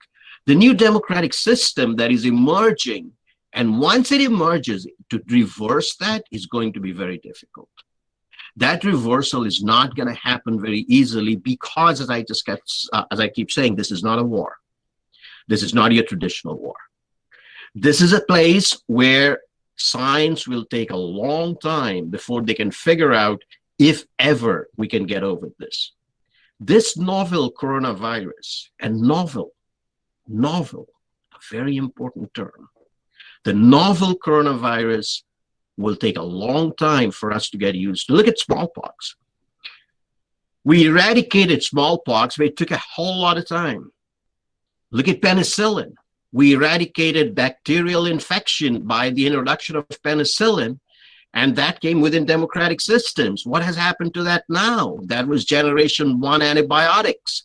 Today we're in generation 5. And we still have deaths in hospitals by hospital-induced infection that cannot be treated by an antibiotic. This is not like, this is a threat to democracy, a threat to our life that has never happened before. And the only response, there are 2 responses that you're going to see, and we are already seeing, and you're going to see this in different countries in different ways. India is a good example of the first response. The lockdown, slowly unlocking, and basically saying that, look, we are the government, we are the administration, and we know what is good for you, and we will assume the risk that you have to take, and we will control your risk. This is a control economy. This is a control system. Think about what the High Court did yesterday for the puja. Those of you following this, the High Court came out. I found that absolutely fascinating. What is it called? A PIL, and said that the puja areas are contagion zones, right? You got to put a no entry over there. You can't go in. That's the form of control that is possible in a system like India. And I would imagine that would only get more and more severe because this High Court order is incredibly fascinating. So if you understand the order, I don't know if you guys have looked at it. If you understand the order, they're basically saying that, look, 5 meters, 10 meters, small puja, 5 meters, 10 meters for a big puja, you can't come close to it. But what happens around the perimeter? People will be right next to each other in the perimeter, right? The surge is not going to be stopped by this order. What has happened here is a symbolic move that the High Court has done something to help the surge. And at that moment, that they have exercised control. But if indeed the surge were to happen, I don't know where we're going to go. And the real problem with that top-down control is, as Dr. Basu is pointing towards, is the economic outcome. We can't keep control. You have to control the people, but at the same time, you can't stop the economic engines. There are, stories and pictures, some of them may not be very reliable, about Srileather and the crowds in Srileather. And what was it? Last night, after coming back home, I was watching NDTV or something, and I noticed they're showing Kolkata and Goriahat and Shambajar and New Market into. That's exactly right, and they're showing this and they're saying this is a bad thing. And to be sure, Sri Bhumi, it is sir. a bad Sri Bhumi. thing. The Punjab You're mapping not and Sri going to Bhumi. die. We know you're not going to die. Dr. Basu points that out very well. We have come to a point in India where we give up the freedom to some degree. We're not going to die, but this is going to upset the whole process. But look at the counter of that, which is the point that I wanted to make. What happens if indeed the top-down comes down and says, hey, no, you can't go out? Durga Puja is one of the primary economic engines for Kolkata and West Bengal. This is when people spend money. This is when the people who are sitting in Goriahat and hawking their products, they wait for this. Look at Kumortuli. They wait for this. So it's a balancing act. Capitalism is here to stay. It's not going to go away. The guy who's selling, yesterday on NDTV, they had a picture. I think that was from Lajpat Nagar, Delhi. A rupees 100 offer for a solar community. That guy who's selling that is probably making 10 or 15, 20 rupees out of that. What the heck would he do if we didn't go out and buy? So this is a balancing act in the Indian scenario, which is going to be continuing as we go through the next several months, which we call the festival season. And then let's come back to the US system, which the US system basically said, hey, look, we don't want to do anything. Never since March has the United States government come out and said that masks are mandatory. That is the rule in India. You go out in Delhi without a mask, you're liable to be fined. I could walk out of my house today, go into a supermarket, not wear a mask. Somebody comes up and tells me, sir, you have to wear a mask. And I can read them my rights and say, no, I don't. So what the Americans have done is another way in which they're trying to control this COVID thing and thus calling into question the democratic system. They're saying that, look, we're hands off. Trump famously says it is what it is. Or in other words, you assume your own risk. You decide what you want to do.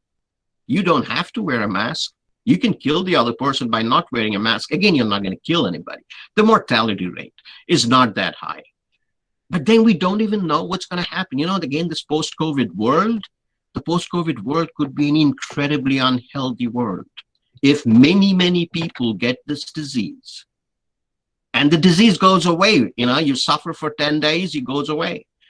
You don't know what it's going to leave, what kind of internal stuff it's going to change over the rest of your life. People are saying that young people don't get it. Well, they do. We have science to say that. What we don't know, because we can't, it's novel. What we don't know what's going to happen 10 years from now to those same people who got the disease. We don't know that. Maybe nothing. I hope nothing.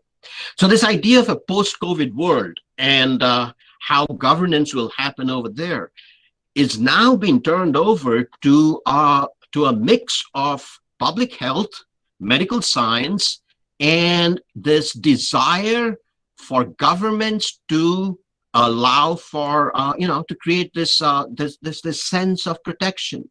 Whereas in the United States, as I was saying, let me finish that thought, I digressed off, is now it's individual risk. It's your responsibility. You do what you want. And therefore, when we have a debate or we have a public gathering, Biden comes in with a mask. And Trump walks out without a mask. He goes up after he recovers from COVID and comes back over at the White House. He stands out. It reminded me of Caesar standing in front of the old Roman Senate, taking off his mask as a sign of winning over COVID. Guys, we are not going to win this over that easily. And therefore, I'm getting close to the end of my time. I think I'm going to pause. We didn't have any Q&A so far. I don't know if you have any Q&As planned, but I want to pause.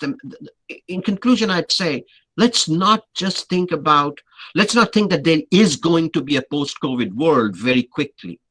Let's think about how democracy will adjust itself by reminding us constantly that you have to be protected, and therefore we need to do these things to you. Going back to Professor Dhatu Gupta's fourth point, surveillance. Let me close, and not close necessarily, but open it up a bit. Close with a segment of a story from George Orwell's 1984. Those of you who are familiar with that story will remember, I'm not going to give it away, I'm not going to spoil the story for you guys, will remember that the protagonist, Winston, is going to be tortured. And the torturer tells this person, look, I'm not going to hurt you. I'm not going to touch your body. But I am going to make you face the thing that you fear the most. Thing that you feared the most. That society, that fictional dystopian society, had the ability to get into our heads. That's where this is going. It's starting with the Autogoshetus. We could go much, much deeper. So I'm not leaving you guys with a happy feeling, hey, everything's going to be good. No, things are going to get far worse before it gets better. With that unhappy feeling, let me open it up if there would be questions and comments. I guess Dr. Mukhopadhyay, you can, I don't know if you want to do that, questions and comments, or am I out of time? I've just been trying to keep track. I'm kind of still jet lagged a No, little bit. so you're within time. So I'd like to ask our participants if you have any question for Dr. Mitro. That would be fantastic. I'd love to talk rather than, yeah, anybody. Sir, I'm Abhibha Bhattacharjee from Baron. I would like to request you to continue a little bit more with this focuses. These layers, this experience you are sharing, that is amazing to us. That is amazing to us. Well, I'm going to call you by your first name, Obhirab, right? Obhirab, I would say this: the experience Abhibhab. is basically okay. The experience basically that I'm trying to put forth to you is the fact that. So it's Abhirbhab. Abhirbhab. Okay, gotcha. The experience that I'm trying to put forth is the understanding amongst us thinking people, privileged thinking people. You guys are really privileged. Remember that. You have a computer, you have a smartphone, you're so highly privileged. Thinking people like us need to constantly question why this is happening and reject that process and say that, look, I am not going to give you that information. Protect that, be conscious of what surveillance is going on. And this actually started pre-COVID. This is nothing to do, not necessarily everything to do with COVID. Imagine a shop. Let's think of Obhirab, you're from, let's say, are you in Kolkata? Are you Kolkata based? And I'm assuming. Yes, Bardhaman University. There you go. Fair enough. So let us say you go to South City Mall in Kolkata. Next time you go in there and you go into Shop or Stop, a major store, major chain, try to do this. Look around you and find a place in the store where you are not being looked at by a camera. I'm going to bet you dollars to donuts you'll not find a place like that. You're being watched.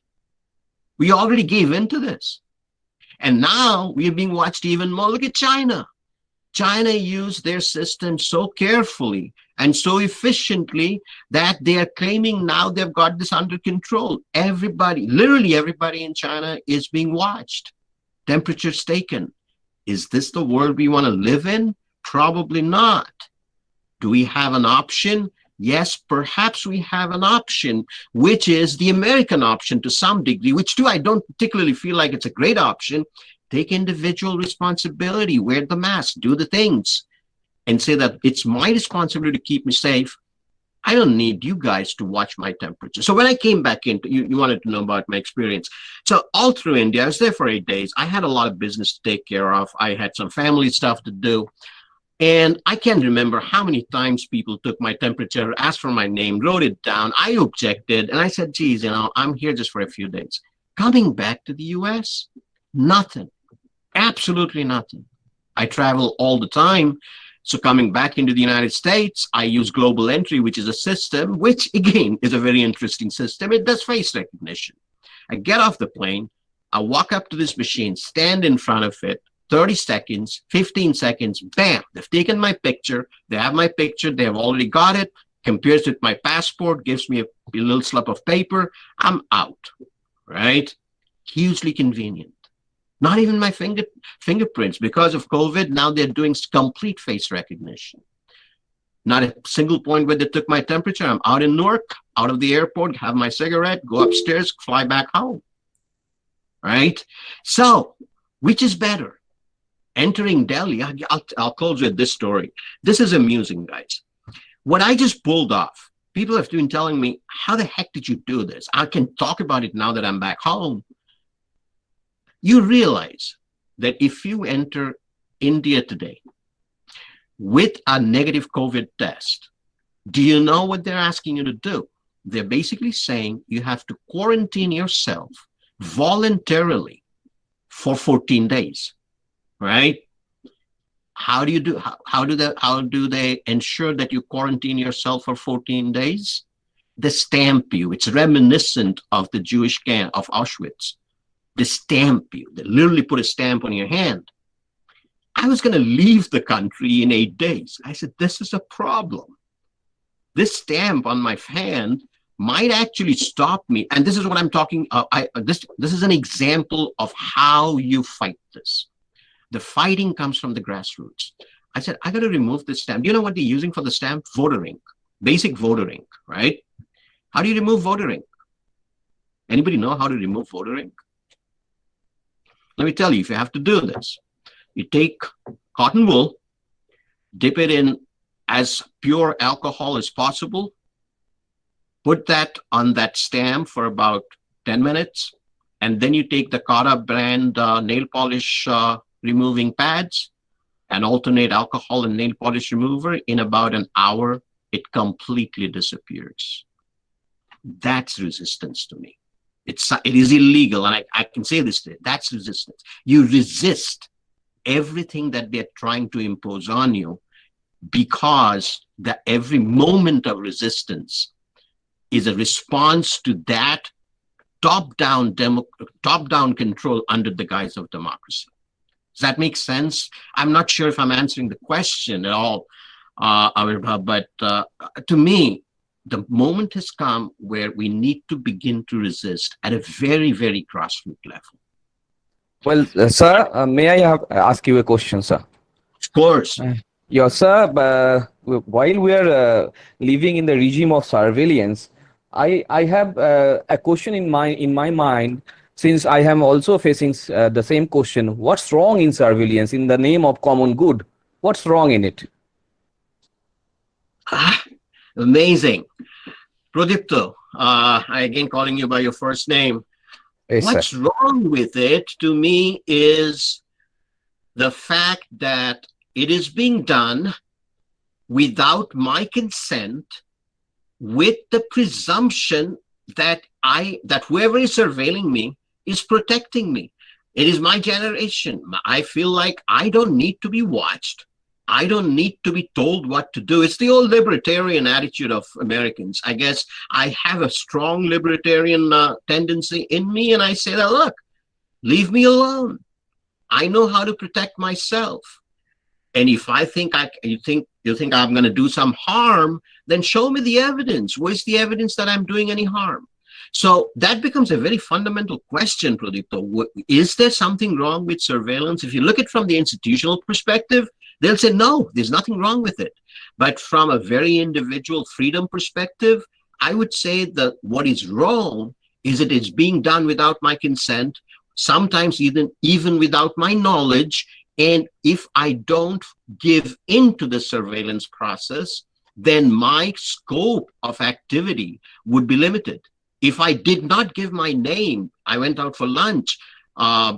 In Delhi, I quite sort of quarantined myself in my guest house, but I had to go eat somewhere.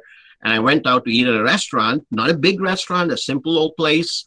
And they took my temperature, my name, my phone number, and my address. I don't think that's right. Others jump in, help me out with the answer. There's a very, very fundamental question that Prodipto is asking. What is wrong with it? And maybe different generations In will context of common good, sir. In context of common good. Who defines that common good? First of all, yeah, I can understand with COVID, the common good is contact tracing, right? And yes, if I come out and I say that, eventually I fall ill, let's say I fall ill day after tomorrow, I should let that be known to the people I've met with in India. That is common good. But the question that remains is, who owns that data? When does that data go from being common good to commodity? When have I become a commodity as data and I'm being bought and sold? Common good may disappear after some time. Google is a great example. Google is common good, isn't it? You sit there and say, I want to find out about X, Y, and Z. You jump into Google and you do that. Common good. Google provides us information, but you are commodity. You are a product that's to be bought and sold. When surveillance becomes corporatized, which is what it is, it's the restaurant taking my name for the common good. I have no idea what they're going to do with that data. Does that make, I mean, there's a tussle. That's the toss up. I'll give you an example of this. This is pre-COVID. Some of you might have heard, and Dr. Mukhopadhyay, stop me at any time, okay? I can go on once I get energized about this. But, Please go on. It's quite enlightening. It's quite enlightening. Please go on. Okay, so I trust you guys know about NSA. NSA is the National Security Agency, a very innocuous, benign American name. These guys have the capability of listening in on telephone calls and kind of tracking all kinds of data that's traveling over the internet and so forth. So during the Obama era, and see the Americans, you know, we feel like, well, Biden's, I'm hoping Biden wins. I mean, it would be such a disappointing moment in my life and the life of many, many Americans if this idiot comes back. But that being said, during the Obama era, which is, I think, in recent American history, has been one of the most interesting progressive era, NSA went and started tapping in to the conversations that Merkel in Germany was having. I don't know if you followed this news. This is a few years ago. And the German Secret Service quickly realized that NSA was tapping into their premier's conversations. And this became a scandal. And here's Obama in a meeting, public meeting, mind you, in a public dais, in a public forum with Merkel. And this question is asked by a journalist, a German journalist, asked, why the heck were you spying on our premier? And Obama gave the answer that has become the gold standard for all the surveillance, which is where Prodipto is. It's for the common good. It's for national security of my nation that I have the rights to spy on you. And America has been doing this forever. And the smart people like Indians, they mess with the system. You remember how I don't know if you remembered this, but Clinton, again, a Democrat, right? Everybody thinks Clinton was really good. He wasn't good with India at all. Neither was Obama, actually, for that matter, in some ways. So during the Clinton era, and we're really into surveillance now, guys. It was moved away from COVID. I'm wearing my Indian hat for a moment. We did our nuclear test. Remember that? I want to say this was 95, around that time. CIA had no idea. There's actually been a Bollywood movie made about this with Akshay Kumar in it. It's called, help me out, guys. It's the Indian word for nuclear.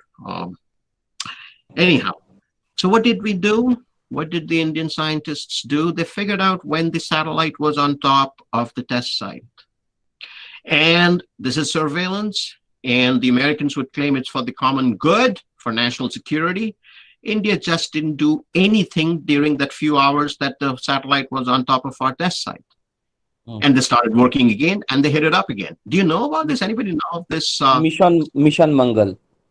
No, Mission Mangal is different, boss. Mission Paramanu. Mangal. Sir, Parmanu, yes, Parmanu. Yeah, Paramanu. I mean, common good for Americans is not common good for us if you're Indian. So the idea of common good has to be very carefully contextualized, you know. And a country like the United States, which has its fundamental aim of the term imperialism would be wrong, of control over other nations' interests, political and financial, will define common good as their common good. And is that the common good that you want to buy into? And you have to buy into it. Google is an American company. Would you say that, can you live your life today without Google? Many of us would say it's almost impossible, right? And Google's common good is not even American. What is Google's common good? Answer that question, guys. You should know the answer to that. Why does Google exist and what is their common good? It's fundamentally money, profit, right? They're selling and buying us.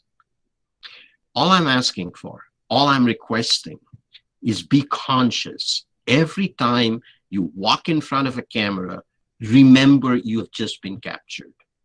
And more conscious we are, the more we can resist it, the less of our information goes out. I deal with data science. I'm interested in data. How much data do you guys have of me? the lesser you have, the better I am. And that's not just my position. If you look at some of the research that's come out of surveillance societies, everybody's saying this, that this data has exploded. And that's where the problem is. I'm going to shut up again. Questions, guys. So there's one more question from Professor Rajesh Das from Burdwan University Department of Mass Communication. He's asking, what is the extent the influence of the coronavirus is on news consumption, and how does it interfere on surveillance democracy? Two different questions over there. Coronavirus and news consumption. And I have to contextualize this first within the American scenario. People are interested in knowing more about the virus and its effects and how this will influence their life. And let's go back to Professor Dr. Gupta's point about media. He made a very, very important point about media. Media is top-down as well. Media has, media is such a wide term, news. Let's focus on two news outlets, two major American news outlets, CNN and Fox, both of which are available in India. These news outlets have made a decision. Murdoch comes out of Australia. This Fox is not even owned by an American. It's Murdoch out of Australia, starts with one newspaper way back when, goes right wing and finds an audience and says, hey, I can sell this. So that continues to Fox, where coronavirus is a hoax. The mask is not needed. CNN, on the other hand, says coronavirus is going to kill us all. Both are wrong. But the news consumption, the people do not have choice. That is the other thing that's happening with news consumption. Where do I actually find the real information? The real info. I ask you a question. I asked this question at a meeting that we had last week in Kolkata. Everybody is using hand sanitizers like there is no end of hand sanitizers, there's no tomorrow. Why are we doing hand sanitizing? Seriously, I want to see if any one of you would tell me the science behind hand sanitizing. Why are we using hand sanitizers? Oh, if you're saying something, you're muted, man. You're muted. Okay, I think that alcohol is some kind of giving off some disinfectant in my house. That conception that have been hegemonized. We have been hegemonized by that and word that use that. Here's your answer.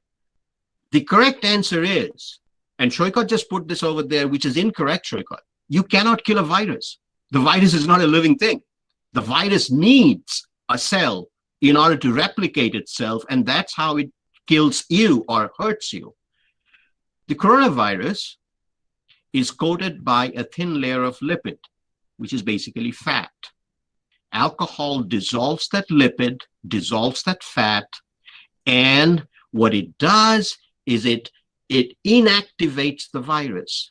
You can do the exact same thing by washing your hands with soap. Just like soap takes away the oil after an oily meal, the soap rubs the oil out. What the thing is doing is rubbing the oil out of the coronavirus. I make this point to answer Professor Dash's question, is news consumption has not told us that, right? And the consumption of news is a top-down, go wash your hands. I'll tell you another thing. So in the United States, all through this whole process, fomites, do you all understand what fomites are? Fomites is basically the belief that everything that we are touching, we are leaving a trace of the virus if I'm infected, and if you touch it, you're going to get the virus. So in the United States, the news did not tell us that. And the science is actually very, very on the fence on that, the fomite idea. So I get back, I enter my home in Salt Lake, and I don't have anybody else living in that house other than a family who will stay there, look after the house when I'm not there. And the first thing Deepa says, Deepa is the young lady who looks after the place, he said, you have to take your clothes off. I'm going to wash your clothes. I'm going to wash the underside of your shoes. You're going to go take a shower. Why? Fomites don't do anything. Now, it had been told on TV, you have to do it. I sat her down and said, look, here's how it works. You're actually being completely paranoid. You would be much better off if you understood. So that's where the news consumption is getting really complicated. We're not getting the science. This is science, guys. And there is nothing other than science, and that's where the lack is.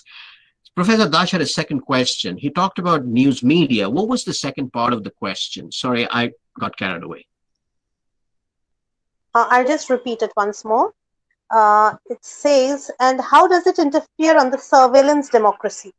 Right. So the surveillance democracy can feed off the fears that have been propagated through this, through the mediated narrative of this particular disease. Therefore, the surveillance democracy, it's not even surveillance democracy, guys. It's surveillance in homes. You know, if I come in and I don't do that, I'm being surveilled by my neighbors, perhaps. You know, this guy has come from the United States. Who the heck knows what he's brought? Is he washing his clothes? India is a collectivist society. The word goes out. So our behavior gets controlled by that. Imagine if you refuse to do that at your home and said, I'm not going to take a shower. I don't know. I know I don't need to do that. Surveillance comes in and reminds you that you have to do it. So that's a very interesting move that is happening. And I think that is happening quite a bit in India, where if you actually get COVID, so let's look at the trajectory of a COVID patient. Generally, the people many of the people in this group are young people. You'll get COVID. You'll be ill like heck for 10 days. You'll get better. You'll develop the antibodies, which, by the way, will last about 90 days, and you can get it again. There's no doubt in that science. But you know what? If you do get COVID, perhaps it's changed a little bit. What the media is telling me in my analysis of Indian media, you're treated like a leper. It is as if you've got leprosy, all right? Nobody wants to see you. Nobody wants to come close to you. You are now outcast, and maybe outcast forever. That's a surveillance system. Do you see what I'm saying? The surveillance system is different. Here, if I get COVID, which, you know, I had amazing amount of viral load exposure in the last 8 days.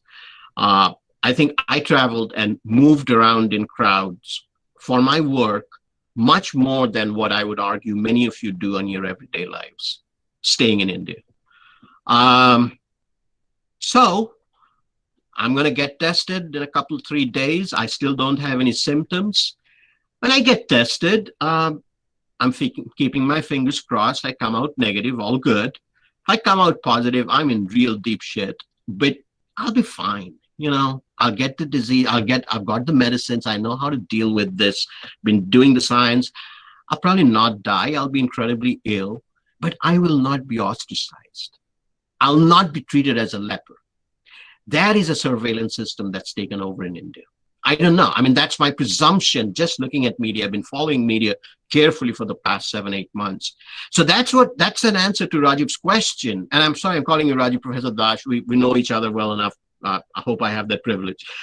So I would say, yeah, it's a combination of that fear and how we have chosen to treat the people who are getting this disease. Other questions, if we have time. Is there any more questions? Hello. I want to I have one more Ipshita, right? question. Go ahead. I am Ipshita, sir. Good evening. I have one question. Like in a place like India, where if a person doesn't say Bharat Mata Ki Jai is killed to death, then is that possible for us to break this surveillance? Like, is it right to raise a voice against this surveillance and say that, no, I'm not going to test myself in front of the camera or for the temperature? Like, I would ask for a suggestion. Like, is there anything that you can do? You have to. So there's the work of Desserto and others postmodernists who have always said that the hegemonic system will make you do certain things.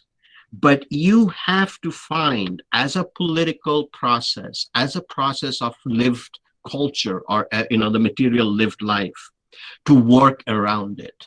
I'm going to give you an example. I'm not saying the question you're asking is easy to answer because this is such a huge threat. The example I'm going to use, De Soto uses this in his writings. Think about a shopping mall. Don't think about COVID and all that. Think about a shopping mall.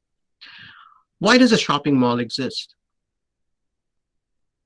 Come on, easy answer. Because all of us like to go there, like the ambience, the area of products that are.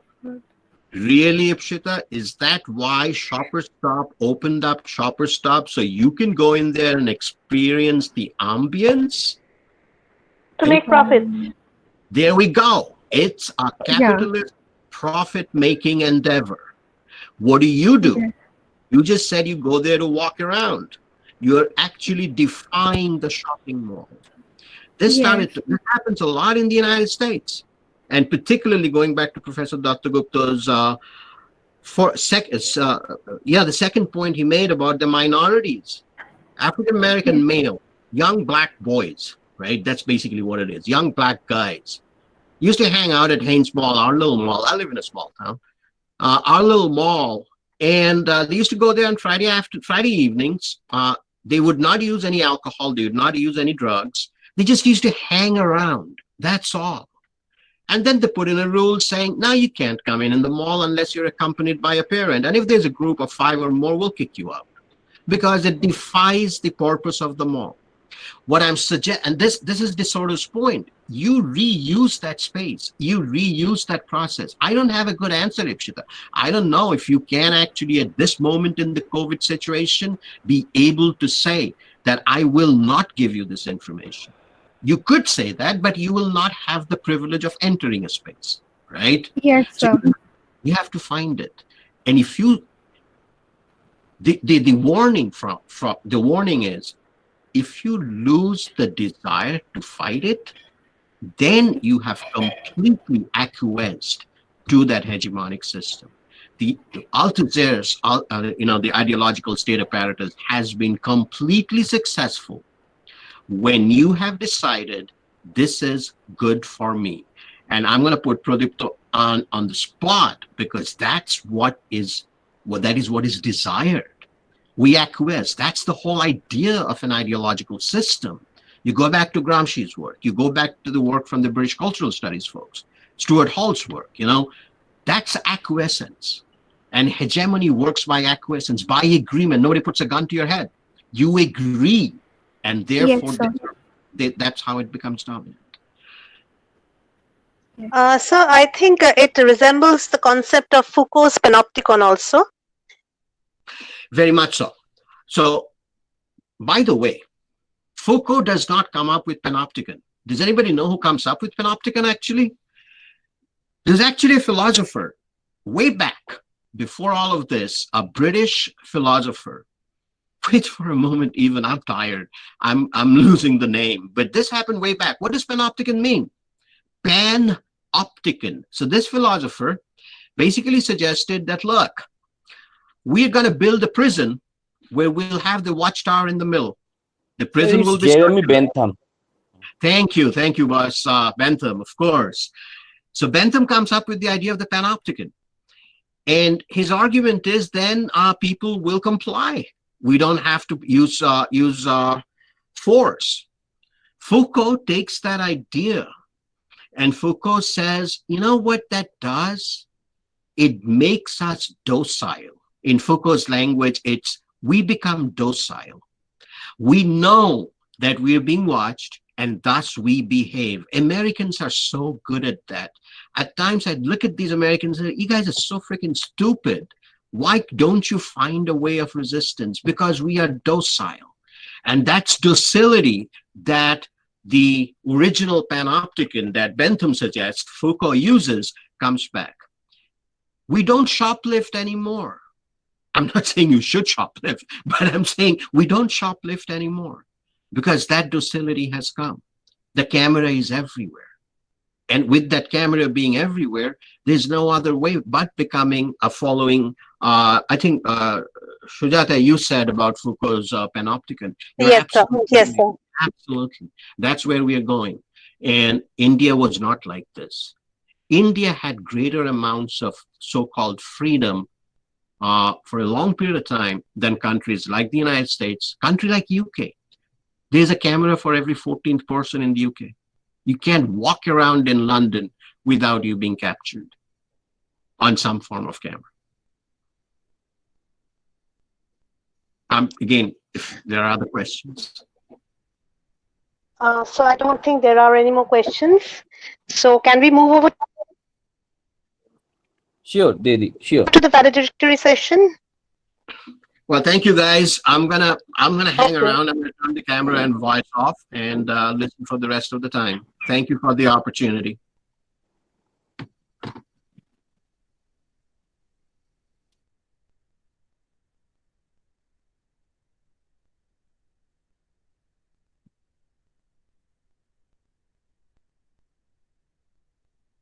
Pradipta, am I audible? Yes, Didi, Yes, now you are ma'am, yes. audible. Okay, okay. So I couldn't hear Professor Mitro actually. So can we go for the valedictory Sure, Didi. Yeah, all I said is thank you. session, Pradipta? Yeah, thank you for the opportunity. I'm gonna shut up and turn my mic off, so I'll just listen from this point. Didi, you can go on, please. Okay, okay, okay. Thank you. So now we have the valedictory session at the end of a very, very enlightening session by all the speakers. And I would request Dr. Apurva Kumar Bandopadhyay, Honorable Principal, Mrinalini Datta Mahavidyapith, to deliver the valedictory session, please. Sir. Thank you, madam. Thank you. Honorable organizers, speakers, and participants.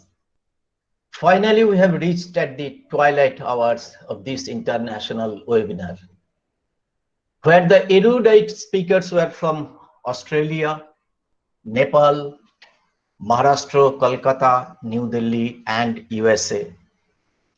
And the engrossed participants represented probably both the hemispheres of our globe.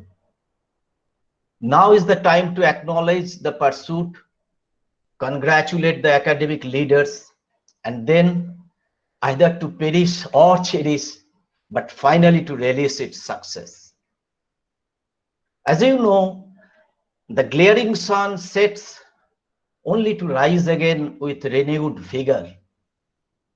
Today, the eminent speakers have identified the emerging factors that are modulating the dance of democracy and governance in an evolving society.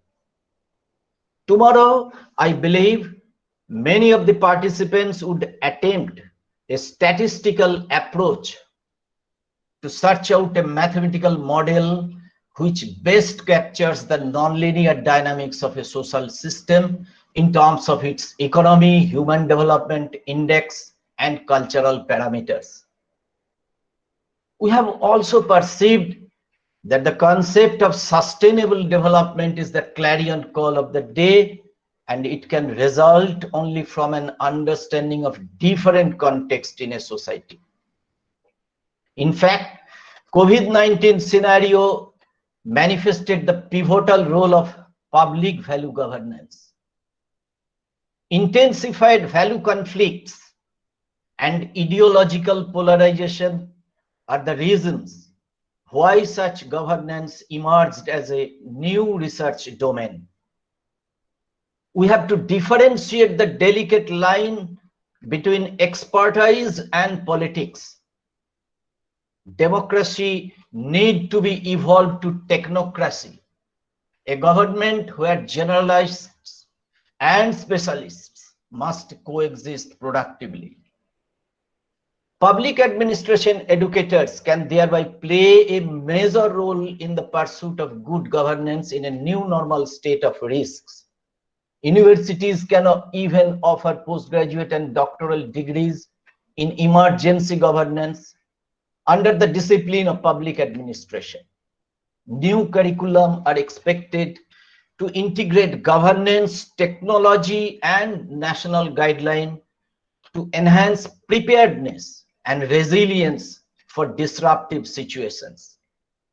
Such governance has to convert the pandemic challenges into an opportunity and modulate the social system from a continual point of view. Critical shortcomings of several infrastructure has to be reviewed, and countries will have to reprioritize their development agenda so that the future reforms must be centered on the cost, coverage, and quality of public welfare system. We must remember that democracy, good governance, and modernity cannot be imported or imposed from outside a country. In a great democracy, the individual enjoys not only ultimate power, but carries the ultimate responsibility. With these observations, we look forward to the long-term benefit of such webinar and express our heartfelt gratitude to all persons involved in this endeavor. Let's cherish this academic initiative in the days to come. Thank you again and once again. Thank you very much, sir. Now we are at the fag end of this international webinar on dynamics of democracy and challenges of governance in new normal. And now I'll start the vote of thanks. First of all, I would like to thank both the principals of colleges. First of all, it's Dr. Apurva Kumar Bandopadhyay, Honorable Principal Sir, Mrinalini Datta Mohavidyapit. I also thank our principal, Dr. Shoma Ghosh, Honorable Principal of Hiralal Mazumdar Memorial College for Women, Dakshineshwar. I thank the IQAC coordinators of both the colleges, Dr. Mitali Gangopadhyay and Dr. Rupa Sen. I thank the resource persons of both the sessions, Dr. D.B. Subedi, Professor Ganga Thapa, Professor Arundhati Chakraborty, Professor Shobhan Lal Datto, Professor Rumki Basu, and Professor Ananda Mitro. I also thank the others who coordinated during the webinar, Rishita Pal Chaudhary Madam, Professor Sujon Sarkar, Srimati Monideepa Chaudhary, Sri Jayanto Debnath, Dr. Reena Bose, Sri Pradipta Mukherjee, and Sri Abhro Basu. The technical expertise was given by Ms. Atri Bhattacharjee from the Department of History and Pooja Das from the Department of Computer Science. Now I ask the permission of our principal, Dr. Shoma Ghosh, to say some words. Thank you, Sujata. And it is really an opportune moment to make an end of the session. It was really wonderful and will long cherish the memories. And of course, we have been truly enlightened by this resourceful deliberation. Thank you all the organizers, participants, and of course, my heartfelt regards to all the resource persons and my teacher, Professor Shobhan Lal Datto, and hope we will be able to arrange such webinars again and will get the opportunity to listen to you again. Thank you. Thank you, madam. With that, permission from Dr. Shoma